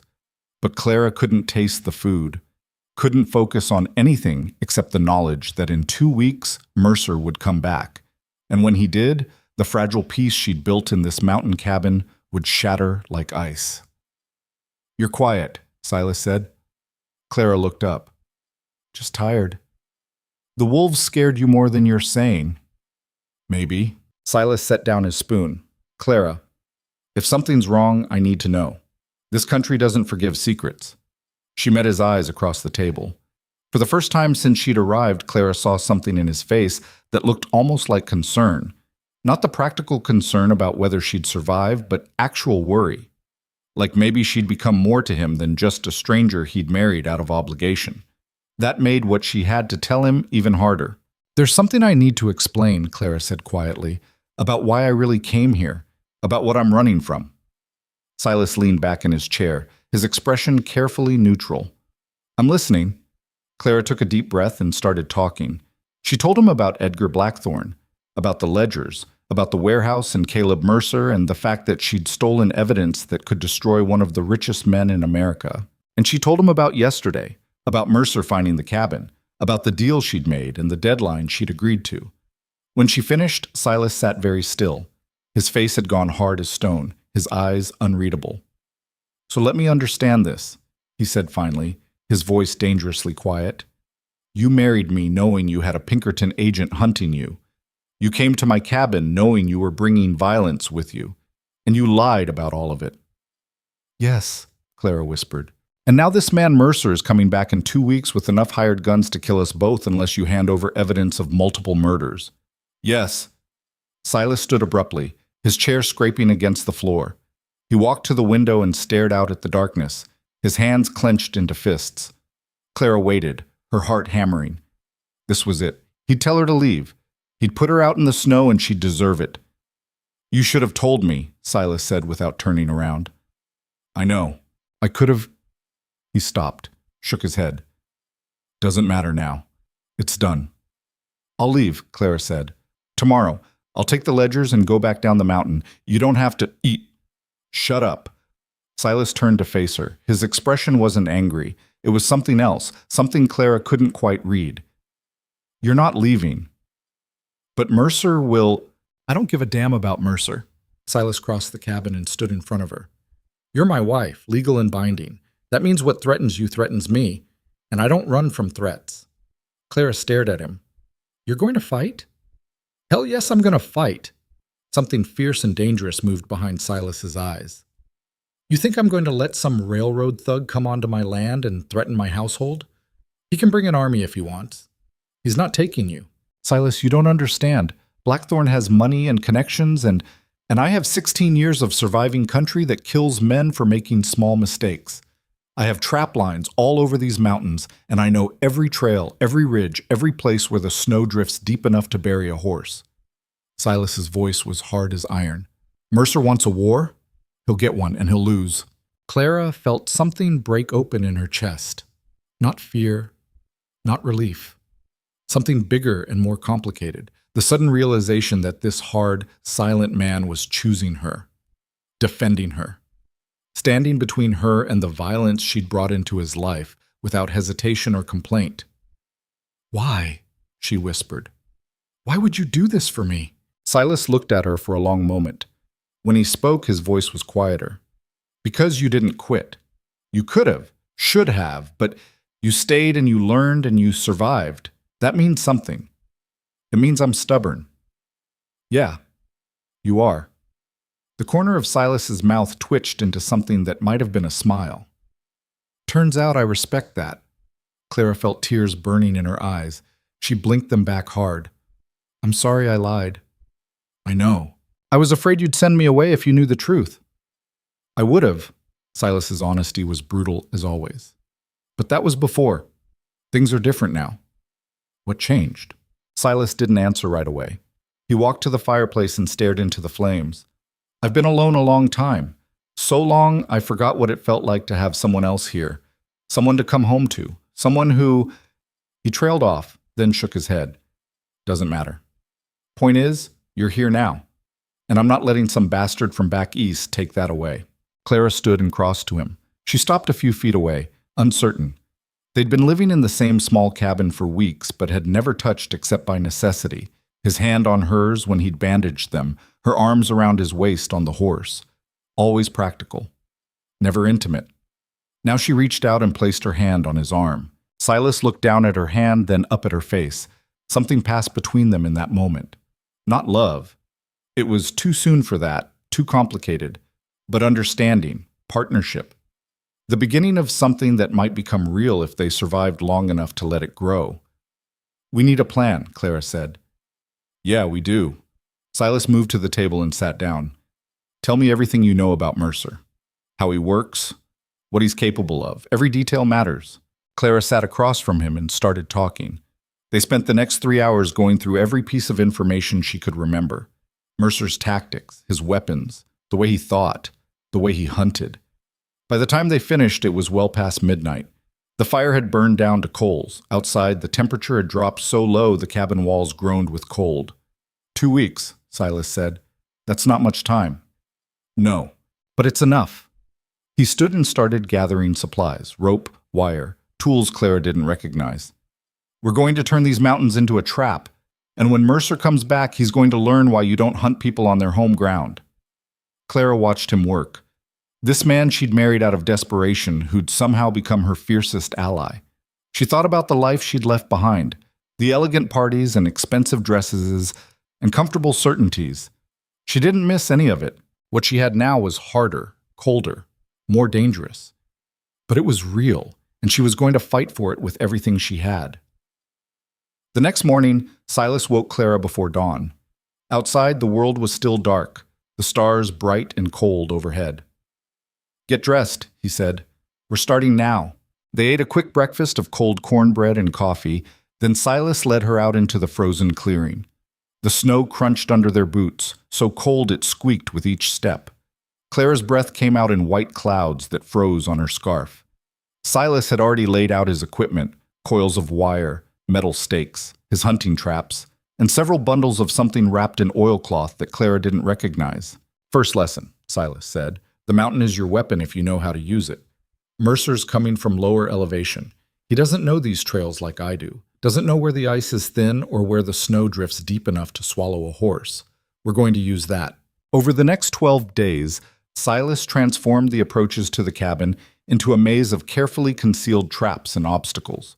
He showed Clara how to string wire across the narrow trails at knee height, invisible under fresh snow, strong enough to trip a horse. How to weaken the ice on certain creek crossings so they'd hold a man's weight but crack under a horse's. How to set his bear traps in places where riders would naturally funnel through. "The goal isn't to kill them," Silas explained as they worked. "It's to slow them down, separate them, make them cautious. Frightened men make mistakes." Clara learned quickly, her hands growing more confident with each trap they set.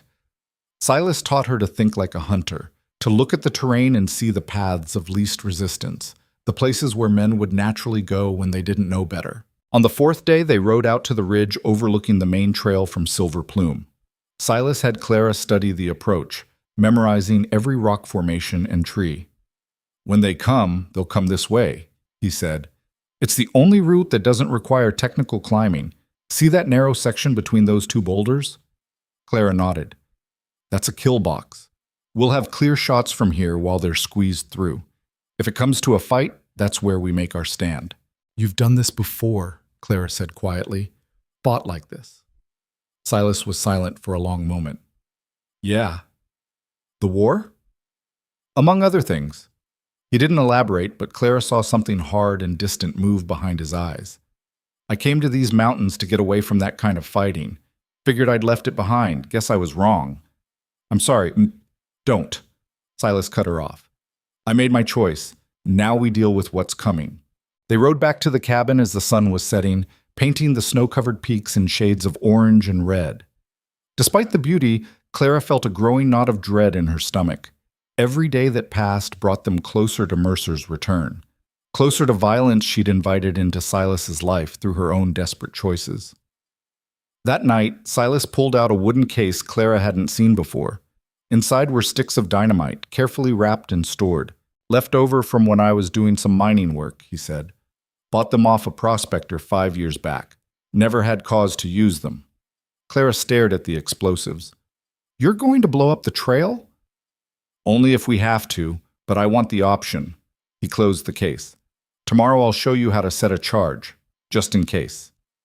In case what? In case something happens to me and you need to finish this alone. The words hit Clara like a punch. She'd been so focused on the approaching confrontation that she hadn't let herself think about what it might cost, what she might lose. Nothing's going to happen to you, she said.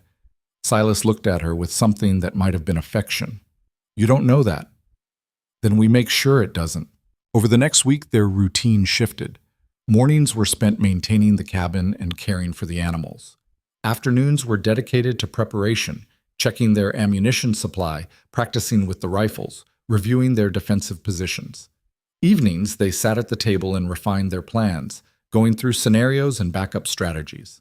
Clara found herself watching Silas during these quiet moments, the way his hands moved with practiced efficiency as he cleaned his weapons, the way his eyes constantly scanned their surroundings, even inside the cabin, the way he'd grown from a hard stranger who'd wanted to send her back on the train to someone who was willing to fight a war on her behalf. Something had changed between them. She wasn't sure when it had happened, probably not all at once, but gradually, through shared work and shared survival. The distance that had existed when she'd first arrived had narrowed without either of them acknowledging it. One night, Clara woke to find Silas sitting at the table in the dark, staring at the dying fire. She sat up. Can't sleep? She asked. Too much thinking. He didn't turn to look at her. Been wondering if I should take you to Denver. Get you somewhere safe before this starts. I'm not leaving. Clara? No. She got out of bed and crossed to the table. I brought this fight to your door. I'm not running while you deal with it alone. You don't know what you're asking for. Real violence isn't like practicing with targets. It's ugly and fast, and people die in ways that don't make sense. I know. Clara sat down across from him. But I'm still not leaving. Silas finally looked at her. In the dim light from the fire, his face was all hard angles and shadows. You're stubborn as hell. You've mentioned that before. It's going to get you killed one of these days. Maybe, but not today. Something shifted in Silas's expression. He reached across the table and took her hand. The first time he'd initiated contact that wasn't purely practical. His palm was rough, calloused, warm against her scarred fingers. When this is over, he said quietly, we should talk about what this is, what we are. Clara's heart stuttered. What do you think we are? I don't know yet, but it's not what it was when you stepped off that train. His thumb moved across her knuckles, a gesture so gentle it didn't match anything else about him. I married you because I needed a wife, but that's not why I'm fighting for you now. Then why? Silas was quiet for a long moment. Because somewhere along the way, you stopped being a stranger I was obligated to, and I'm not ready to lose that. It wasn't a declaration of love. Silas wasn't built for flowery words or grand gestures, But the honesty in his voice, the raw admission that she'd become important to him, that meant more than any pretty speech could have. Clara squeezed his hand. Then we make sure you don't have to. They sat there in the darkness, hands joined across the table, while the fire slowly died to embers and the mountain wind howled outside. 2 days before Mercer's deadline, Silas made a trip to Silver Plume. He needed to gather intelligence, he said. Find out if anyone had seen strangers asking questions. Get a sense of how many men Mercer might be bringing. Clara wanted to go with him, but Silas refused. Someone needs to stay with the cabin, he said. And if Mercer shows up early, I need you here to slow him down. Alone? You've handled wolves alone. You can handle this. Silas checked his rifle and his pistol. If I'm not back by nightfall tomorrow, assume something went wrong. Take the mules and the ledgers and ride for Denver. Don't stop. Don't look back. Silas, promise me. Clara wanted to argue, wanted to tell him she wouldn't leave without knowing what happened to him. But she saw the determination in his face and knew arguing was pointless. I promise, she lied. Silas studied her face like he knew she was lying but chose to let it go. I'll be back by tomorrow evening. Keep the rifle loaded and don't open the door for anyone. He rode out on Buck, leaving the mules with Clara. She watched until he disappeared down the trail, then went back inside and loaded both rifles, the pistol Silas had left her, and checked all the traps they'd set around the perimeter. The cabin felt wrong without him. Too quiet. Too empty. Clara had grown so accustomed to his presence, the sound of his breathing, the way he moved through the space, that his absence felt like a physical void. She tried to stay busy, split more wood, fetched water, cooked a meal she barely tasted. But as the afternoon wore on, she found herself constantly moving to the window, scanning the tree line for movement. By sunset, Silas still hadn't returned. Clara told herself it was fine. He'd said tomorrow evening. She was worrying too soon, but the knot in her stomach kept tightening. She lay down on the bed fully dressed, the rifle beside her, and tried to rest. Sleep came in fragments, broken by every small sound. The wind, the settling logs, a branch breaking under snow somewhere in the distance. When dawn came, Silas still wasn't back. Clara built up the fire and made coffee with shaking hands. Something was wrong. She could feel it in her bones. Silas knew these mountains too well to get delayed by weather or trail conditions. If he wasn't back, it meant trouble. She spent the morning pacing the cabin, checking and rechecking her weapons, watching the trail until her eyes burned. By noon, she'd made her decision. She wasn't going to Denver. She was going after him. Clara loaded a pack with supplies, ammunition, food, water, the dynamite charges Silas had prepared. She saddled one of the mules and secured the pack. Then she pulled on her warmest coat, grabbed the Winchester, and mounted up. The ride to Silver Plume took 3 hours through deep snow. Clara followed the same trail Silas had taken, watching for signs of trouble. About halfway down, she found them, horse tracks in the snow. Multiple horses, coming from the direction of town. They'd passed this way recently. Yesterday, maybe, or early this morning. Clara's hands tightened on the reins. Mercer hadn't waited for his deadline. He'd come early. She kicked the mule into a faster pace, following the tracks. They led downward through the forest, then veered off the main trail onto a narrower path Clara didn't recognize. She followed carefully, the Winchester ready across her lap. The tracks led to a small clearing where someone had made camp. The fire pit was cold but recent. Horse droppings still steamed in the snow. Clara dismounted and examined the site. 4 horses, maybe 5. They'd stopped here for a few hours, then moved on. The tracks continued deeper into the mountains, not toward Silver Plume, but back up toward the cabin. They were already coming. Clara's blood turned cold. She remounted and kicked the mule hard, racing back up the trail. If Mercer had gotten past her while she was down here, if he'd reached the cabin while it was empty, the mule was slower than Buck, laboring through the deep snow. It took Clara nearly 2 hours to reach the area where she and Silas had set their traps. She approached carefully, watching for signs of disturbance. The first trap they'd set was still intact, so was the second. But the third, the wire had been cut. Someone had found it and disabled it. Clara's heart hammered. She dismounted and moved forward on foot, leading the mule. The forest was eerily silent, no birds, no wind, just the crunch of her boots in the snow and the rapid beat of her pulse in her ears. She heard voices ahead, low, male. at least 3 distinct speakers. Clara tied the mule to a tree and moved forward quietly, the Winchester raised. Through the trees she caught glimpses of movement. Men on horseback, spread out, moving slowly up the trail toward the cabin. Then she saw him. Caleb Mercer, riding at the front of the group. He wore a heavy coat and carried a rifle across his saddle. Behind him were 4 other men, hired guns, from the look of them, hard faces and harder eyes. And behind them, tied across a horse like cargo, was Silas. Clara's vision went red around the edges. Silas wasn't moving. Blood stained his coat. His hands were bound behind his back. She raised the Winchester, sighting down the barrel at Mercer's back. 1 shot. That's all it would take. She was close enough, had practiced enough. She could drop him right now, but the other men would scatter and return fire, and she was outnumbered 5-1.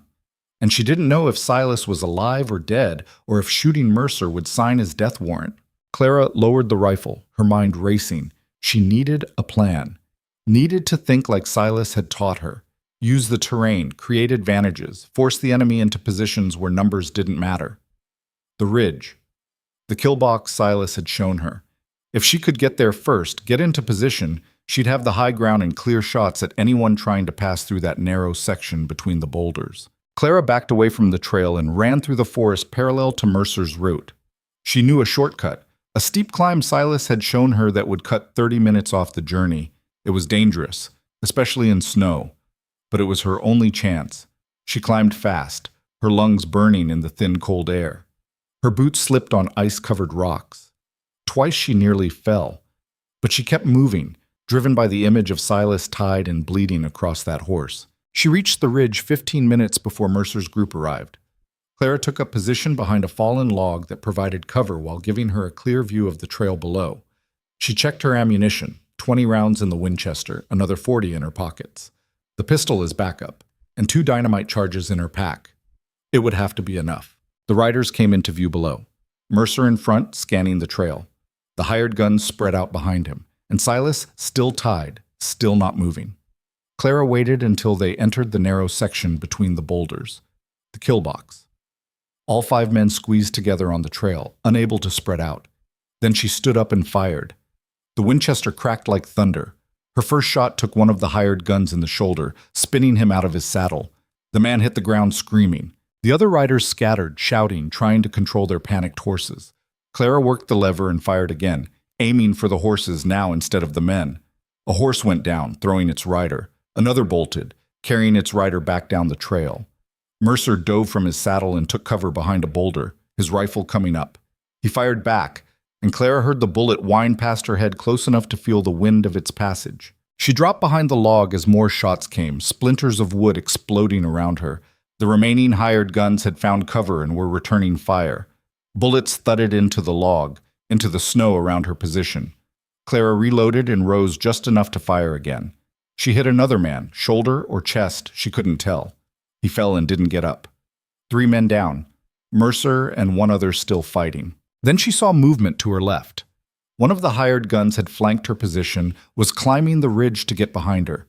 Clara swung the rifle around, but too late. The man fired first. The bullet caught her in the side, a white-hot punch that knocked her backward. She hit the ground hard, the Winchester flying from her hands. Pain exploded through her torso. Clara gasped, tasting blood. She couldn't breathe right, couldn't think. Her hand found the wound and came away red. The hired gun was still coming, climbing toward her with his rifle raised. Clara's hand scrabbled in the snow and found the pistol. She pulled it from her belt and fired 3 times. The shots were wild, desperate, but the third one caught the man in the chest. He stopped, looked down at the spreading red stain, and fell backward off the ridge. Clara lay there gasping, the world spinning. She could hear shouting below, Mercer calling to his remaining man, the sound of horses moving. She had to get up, had to keep fighting. Clara forced herself to her knees, then to her feet. Her side was on fire. Blood was soaking through her coat, but she could still move, still shoot. She grabbed the Winchester and looked down at the trail. Mercer and his last man were trying to retreat, dragging their wounded with them. The horses carrying Silas had bolted during the firefight and was standing 50 yards down the trail. Clara raised the rifle and fired at Mercer. Missed. Fired again.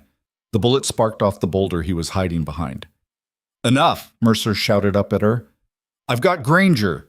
You keep shooting. He's the first one who dies. Clara froze, the rifle still raised. Below, Mercer stepped out from cover, using the boulder as partial shield. He had his pistol drawn and was pointing it toward where Silas lay across the horse. Come down here, Mercer called, unarmed, or I put a bullet in his head right now. Clara's hand shook on the rifle. She could try for another shot, but at this angle, with Mercer partially covered, she might miss.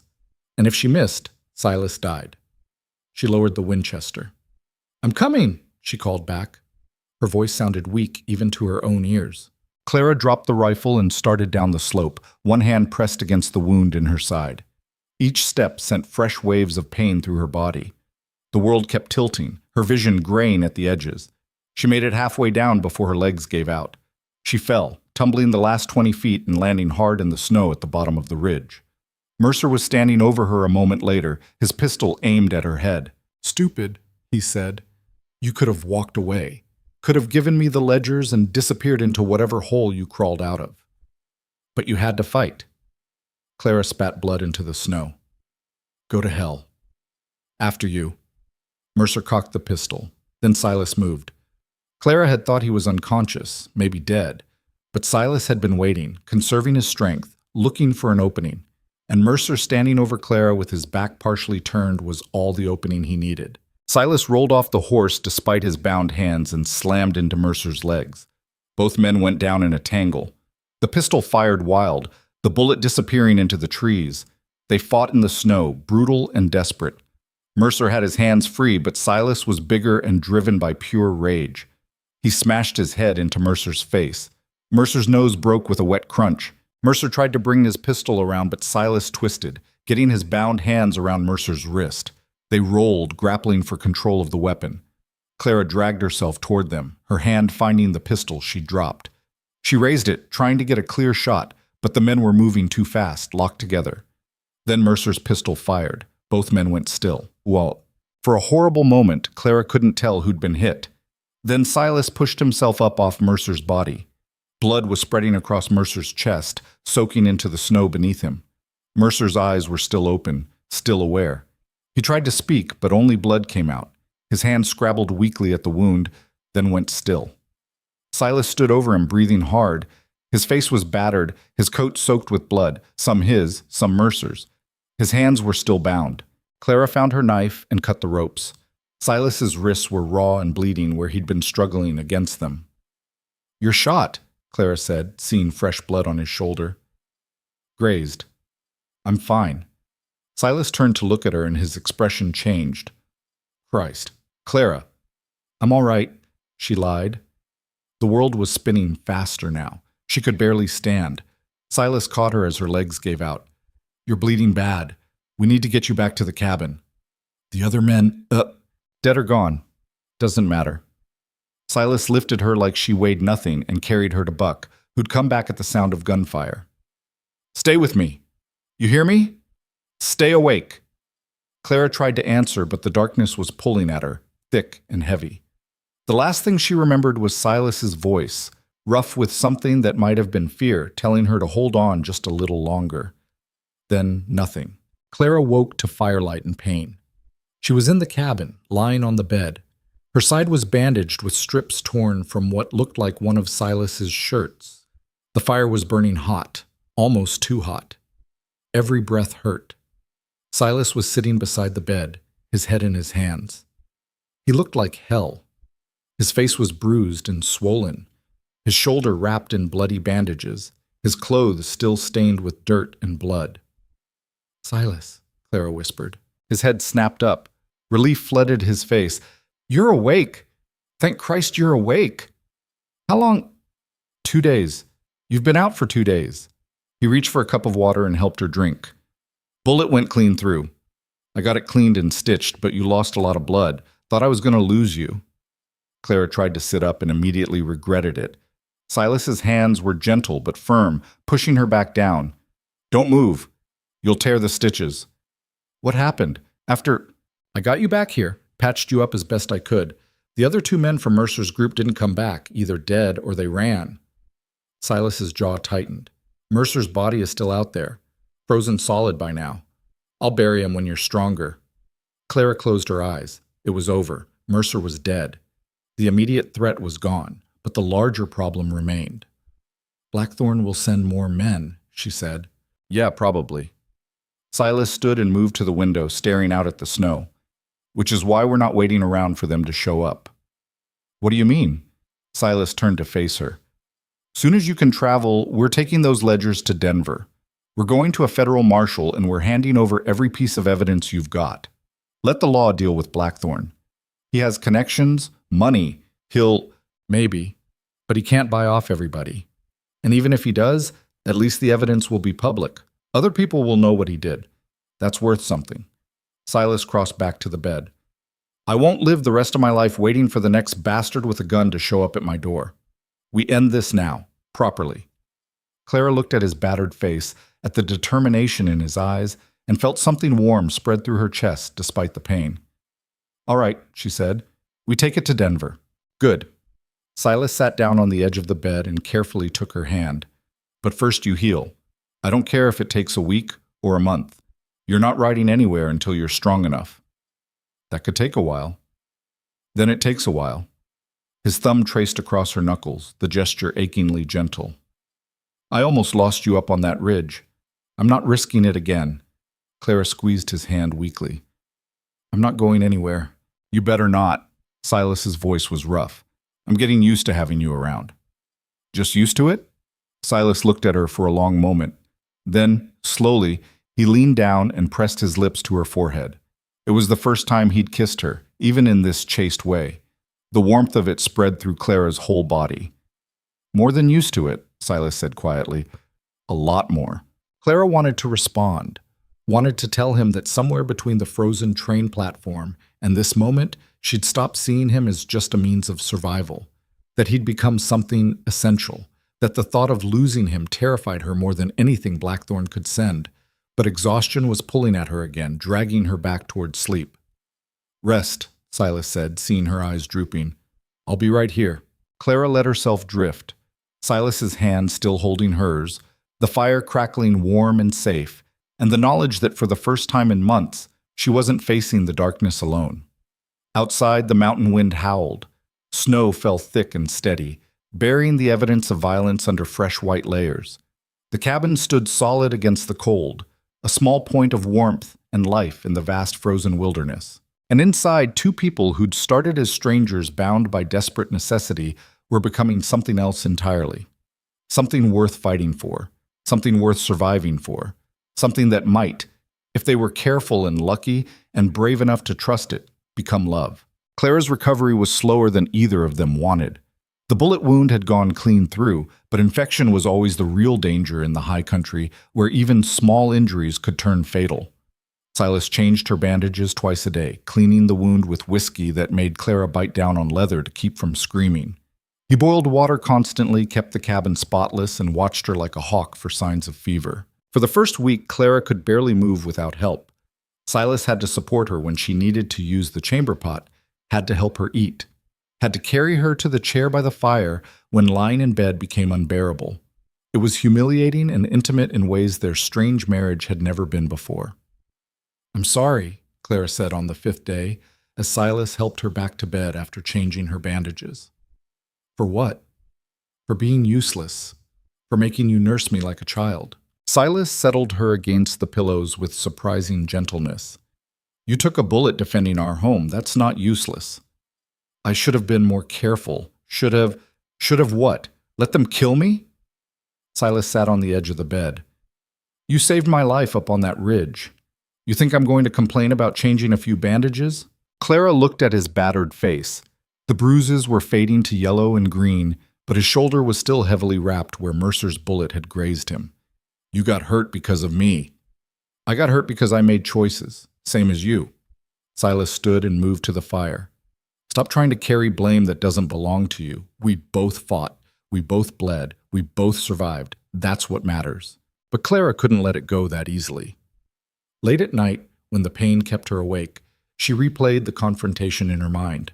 The sound of gunfire, the look on Mercer's face as he died, the weight of knowing she'd killed at least 2 men, maybe 3, to protect what she and Silas had built. She'd never thought of herself as someone capable of violence.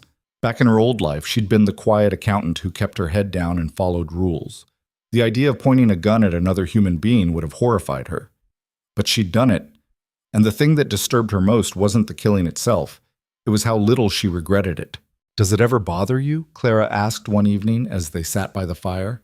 She was strong enough now to sit up on her own, though moving still sent sharp pains through her side. "Does what bother me?" "Killing, taking a life." Silas was quiet for a long moment, staring into the flames. "Every time," he said finally, "even when it's necessary, even when it's them or you, it still costs something." "What does it cost?" "A piece of who you thought you were." Silas looked at her. "You can't take a life and come out the other side unchanged. Anyone who tells you different is lying. But you can choose what that change means. You can let it make you hard and cruel, or you can remember that it mattered, that it wasn't easy, that you did it because you had to, not because you wanted to." Clara absorbed this. "I don't regret it. Mercer and his men, they would have killed us both, but I keep thinking about who I was before all this. The person I used to be wouldn't recognize me now. Is that a bad thing? I don't know." Silas leaned back in his chair. The woman who stepped off that train would have died her first week up here. She was soft, unprepared, built for a life that never tested her. You're not that woman anymore because you couldn't be and survive, but that doesn't mean you lost something valuable. It means you found something stronger. What did I find? Yourself, the real version, not the one somebody else's world shaped you into. Clara thought about this, about the elegant parties and expensive dresses, and the careful pretense of being exactly what was expected, about how exhausting it had been to maintain that facade, about how even before she'd discovered Blackthorn's crimes, she'd felt like she was suffocating in a life that looked perfect from the outside but felt hollow at the core. "I don't miss it," she said quietly. "My old life. I thought I would, but I don't. Not even a little." "Good, because we're about to ride down that mountain and end this properly. And once we do, you'll have choices to make about what comes next." Clara looked at him. "What do you mean?" "I mean, Blackthorn goes down, the ledgers become public record. You'll probably end up with reward money, enough to go anywhere, do anything. You could go back east if you wanted. Start over somewhere that doesn't require hauling frozen water and splitting wood just to stay alive." The thought hadn't occurred to Clara. She'd been so focused on survival, on the immediate threat, that she hadn't looked beyond it. "Is that what you want?" she asked. "For me to leave?" Silas's jaw tightened. "No. But what I want doesn't change the fact that you'll have options, real ones, and you should take them if that's what you choose." "What if I choose to stay?" "Then you stay." Silas met her eyes. "But I need you to be sure. This life, it doesn't get easier. Winter comes every year. The work is constant. The isolation is real. I won't hold you to vows you made when you were desperate and had nowhere else to go." Clara understood what he was offering. Freedom. A way out with no judgment or recrimination. It was more generous than she deserved, considering how many lies she'd brought into his home. "I'm not leaving," she said. "Not because I don't have choices, because this is the choice I want." "You say that now. I say that because it's true." Clara shifted in her chair, ignoring the pain it caused. "Do you know what my life was before? It was small, constrained. I lived in a beautiful cage and pretended I was free. I had money and comfort and everything that's supposed to matter. And I was miserable. Here," she gestured around the rough cabin, "here I haul water until my arms scream. I split wood and burn my hands and eat the same food for weeks. I've been shot and nearly frozen, and I've killed men. And I'm not miserable. I'm alive in a way I've never been before." Silas watched her with an expression she couldn't quite read. "You might feel different in another year, another winter. Maybe. But I don't think so." Clara held his gaze. "I'm not staying because I have nowhere else to go. I'm staying because there's nowhere else I want to be." Something shifted in Silas's face. The careful distance he'd been maintaining since she woke up cracked, and for a moment Clara saw raw emotion underneath, hope, fear, something that might have been love if either of them was brave enough to name it. "All right," Silas said quietly. "But we're still going to Denver. We're still ending this properly. And then, He paused. Then we'll see what we're really choosing. 2 weeks after the confrontation, Clara was strong enough to travel. The wound had closed cleanly, the infection Silas had feared never materialized, and though moving still hurt, she could ride well enough to make the journey. They prepared carefully. Silas buried Mercer's frozen body in a shallow grave marked only by stones, not out of respect, but because leaving a corpse to be found raised questions they couldn't afford to answer.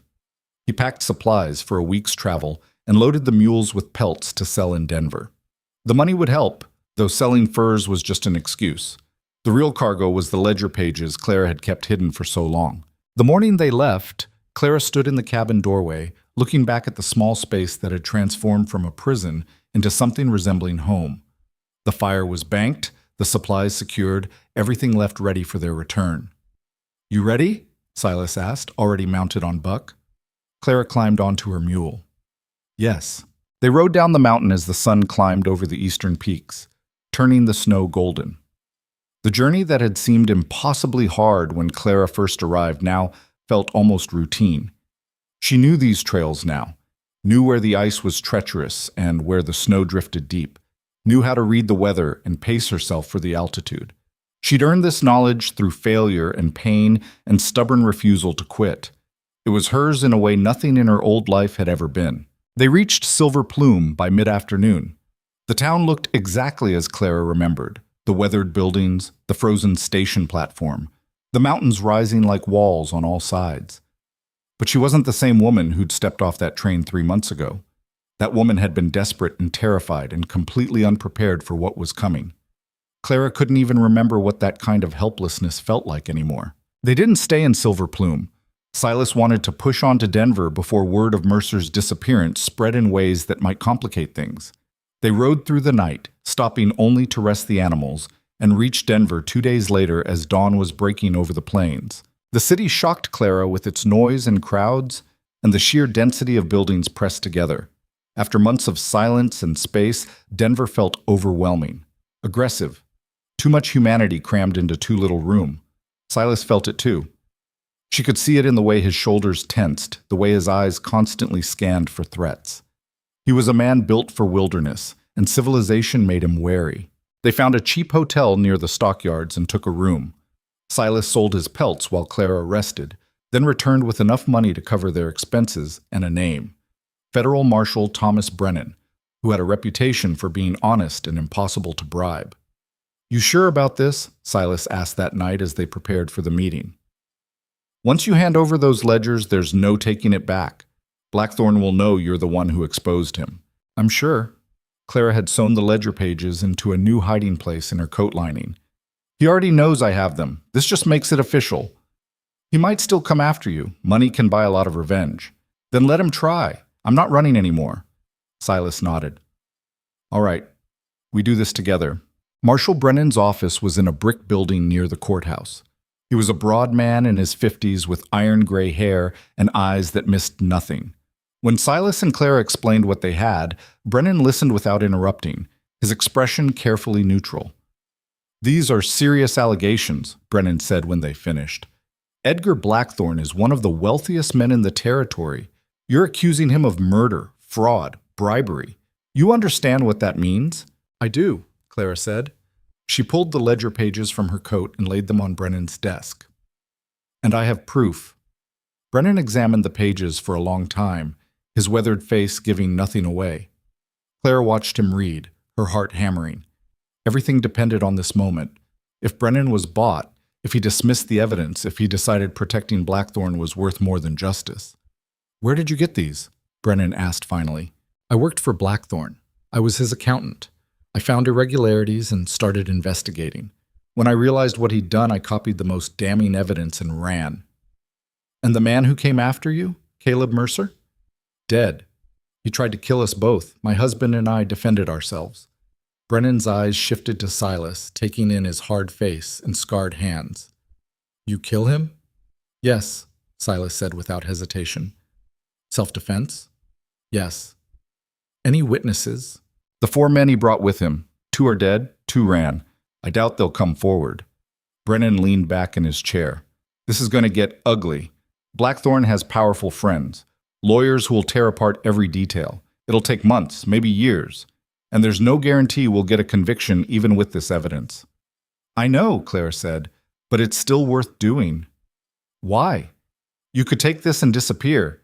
Change your name, go somewhere Blackthorn can't find you. Because other people deserve justice too.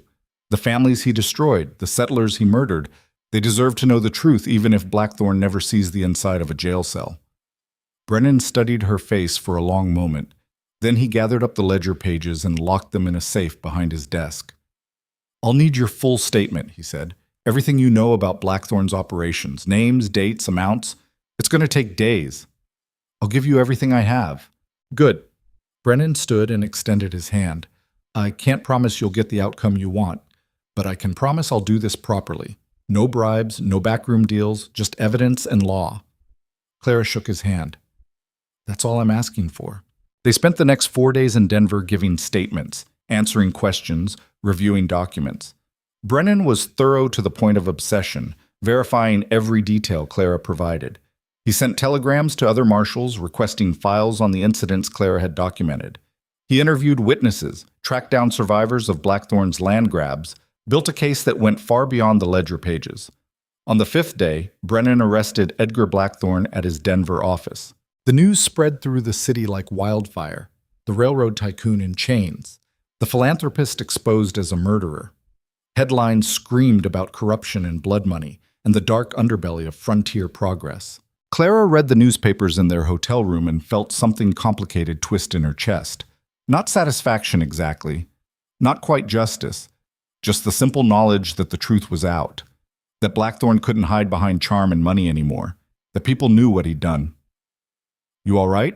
Silas asked, watching her from across the room. I think so. Clara set down the newspaper.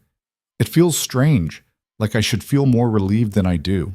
Exposing him doesn't undo what he did, doesn't bring back the people he killed. I know, but it's something. Yeah, it is. Silas moved to the window and looked out at the city.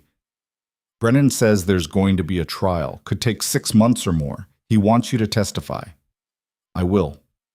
You don't have to stay in Denver that whole time. We could go back to the cabin, come back when they need you. Clara thought about the cabin buried in snow, the silence of the mountains, the hard, clean work of survival. She thought about Denver with its crowds and noise and the constant reminder of the life she'd left behind. Let's go home, she said. Silas turned to look at her, and something warm moved across his face. Yeah, let's do that. They left Denver the next morning.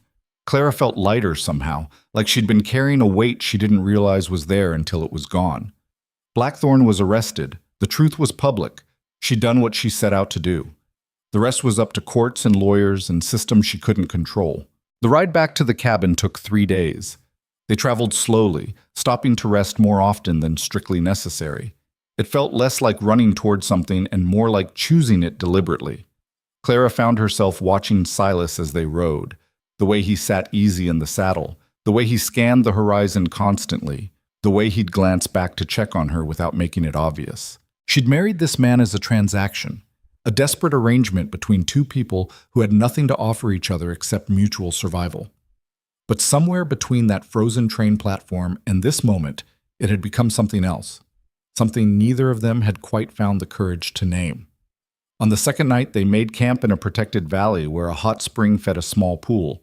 The water steamed in the frozen air, creating clouds of vapor that glowed in the moonlight. You should wash, Silas said, building up the fire. Warm water's rare up here. Don't waste it.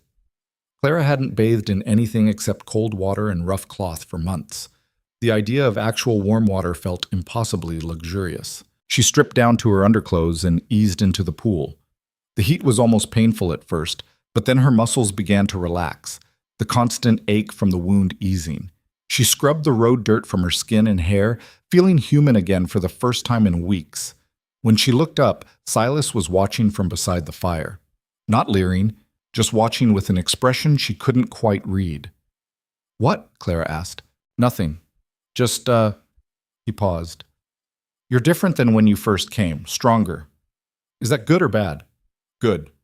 Definitely good. Silas stood and started to turn away. I'll give you privacy. Stay, Clara said.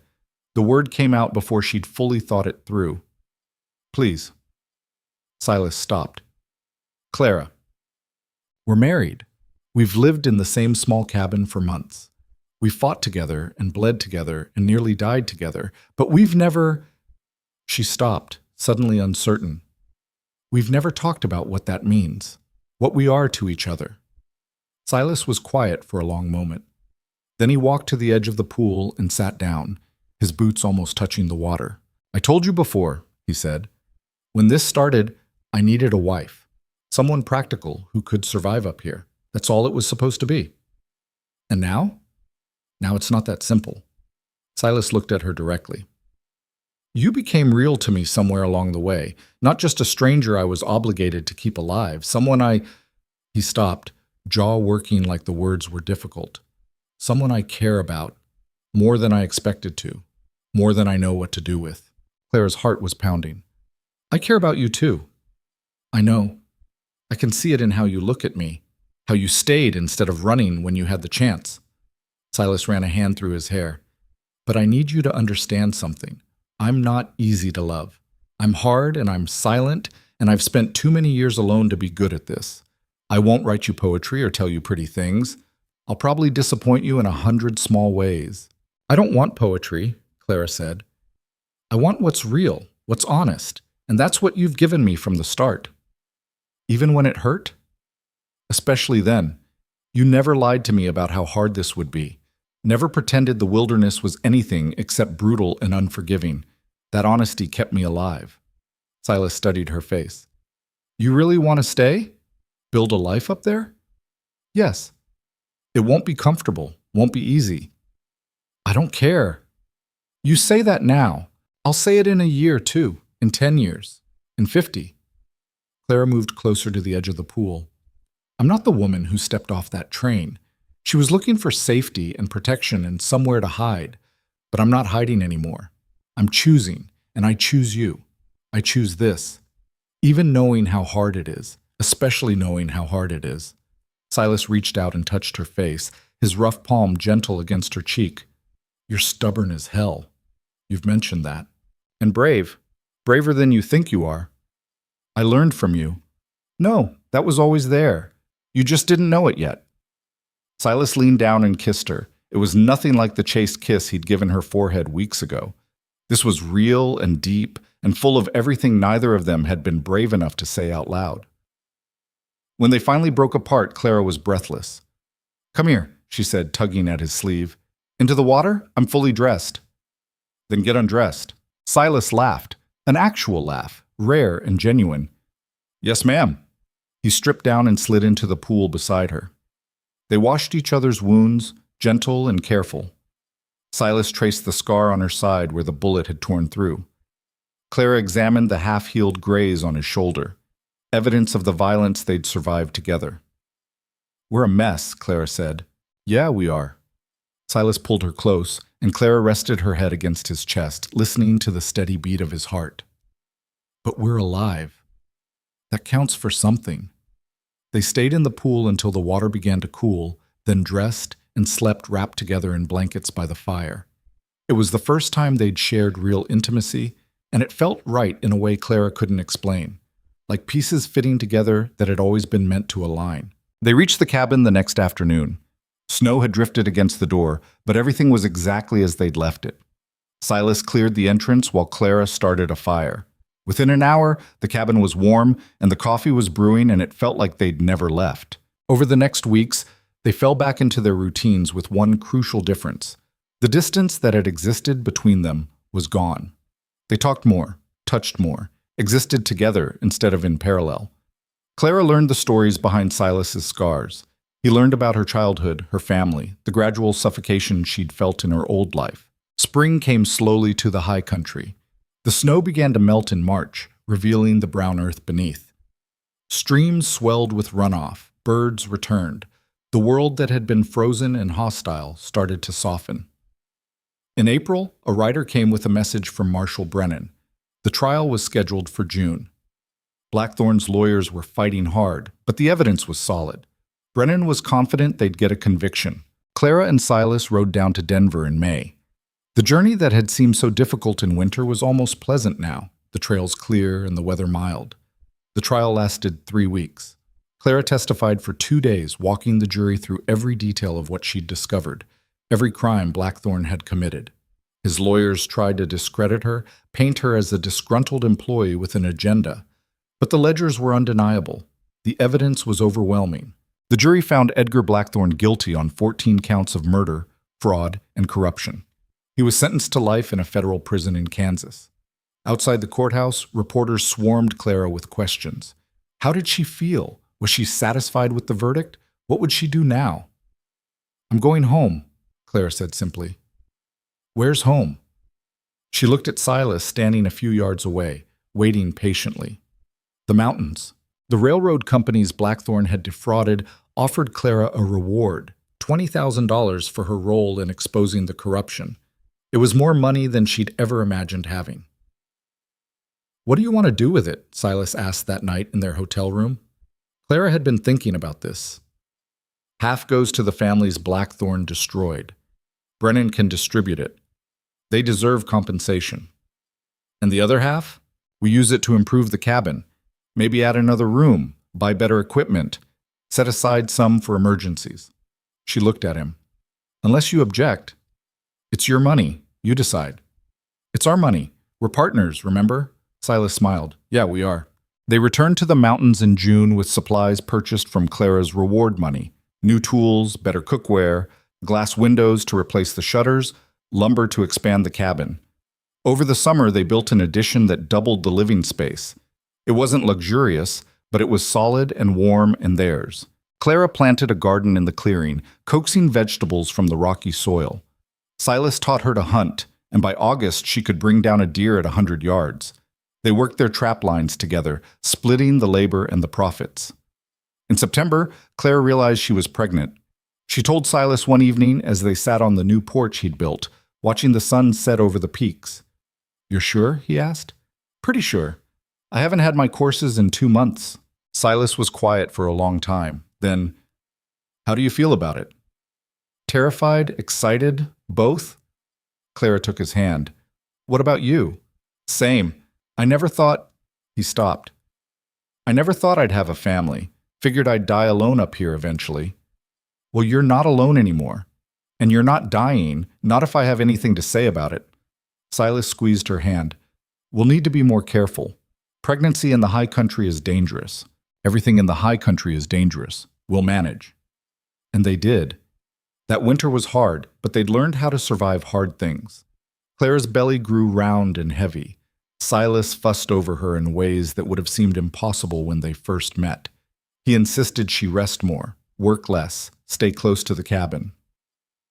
In March, during a late-season blizzard, Clara went into labor. It was brutal and terrifying and lasted 20 hours. Silas delivered the baby himself, his hands shaking but steady, talking Clara through each contraction. When the baby finally came, a girl with dark hair and furious lungs, Clara looked at Silas's face and saw tears streaming down his weathered cheeks. "We have a daughter," he said, his voice breaking. They named her Sarah, after Silas's mother. She was loud and demanding and perfect. Life with a baby in the mountains was harder than anything Clara had experienced. But she and Silas adapted, splitting the work, supporting each other through the exhaustion and fear and moments of pure joy. Sarah grew strong in the thin mountain air. By her first birthday, she could crawl across the cabin floor with determined focus. By 2, she was toddling after Silas when he worked outside, her small footprints following his larger ones in the snow. Years passed. The scandal that had consumed Denver became old news. Edgar Blackthorne died in prison, unmourned and unremembered except as a cautionary tale about greed and corruption. The families who'd received Clara's reward money used it to rebuild, to start over, to create new lives from the ashes of what they'd lost. Clara and Silas built something too, not just a cabin or a life, but a partnership that went deeper than either of them had thought possible. They fought sometimes, both were too stubborn not to, but they always came back together.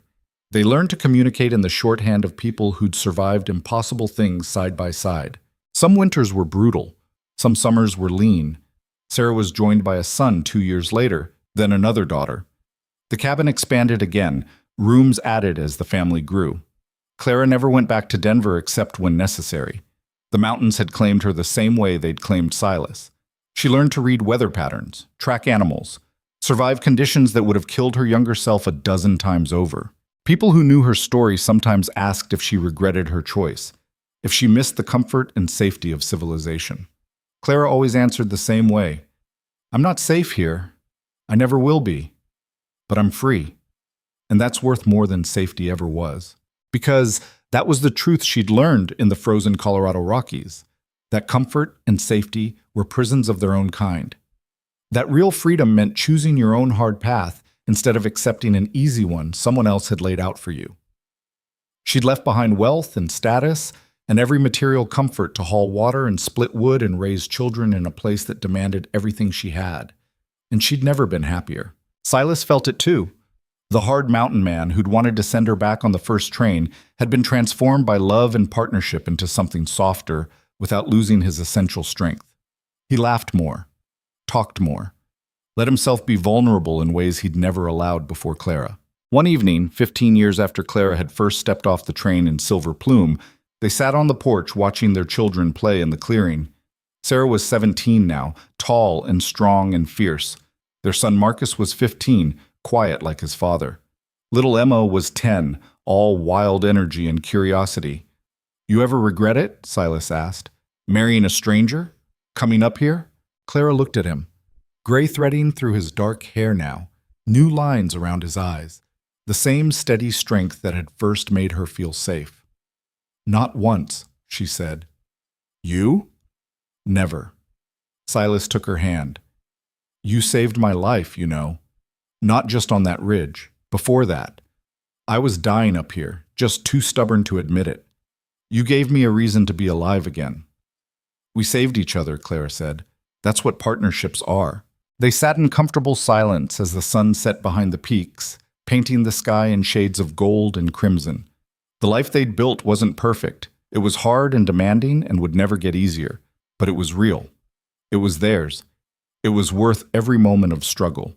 And in the end, Clara thought, that was what mattered. Not the absence of difficulty, but the presence of something worth fighting for. Not safety, but purpose. Not comfort, but truth. She'd come to these mountains running from one kind of death and found another kind of life. A life built on honesty and effort and the stubborn refusal to quit when things got hard. Some people were built for easy paths and gentle slopes. Clara had learned she wasn't one of them. She was built for mountains, for challenges that tested her limits, for a love that demanded everything and gave back more than she'd ever imagined possible.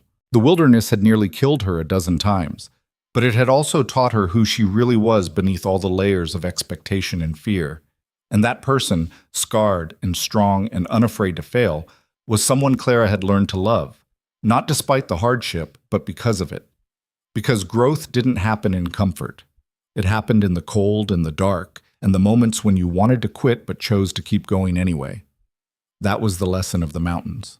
That was the gift Silas had given her without meaning to. That was the legacy she and Silas would pass to their children. Not wealth or status or easy lives, but the knowledge that they were capable of more than they thought. That they could survive hard things. That they could build something beautiful from nothing but will and work and the refusal to give up. As the stars began to emerge overhead and the children's laughter echoed across the clearing, Clara squeezed Silas's hand and knew with absolute certainty that this, right here, right now, was exactly where she was meant to be. Not because it was easy, because it was real, and real, however hard, was always worth choosing.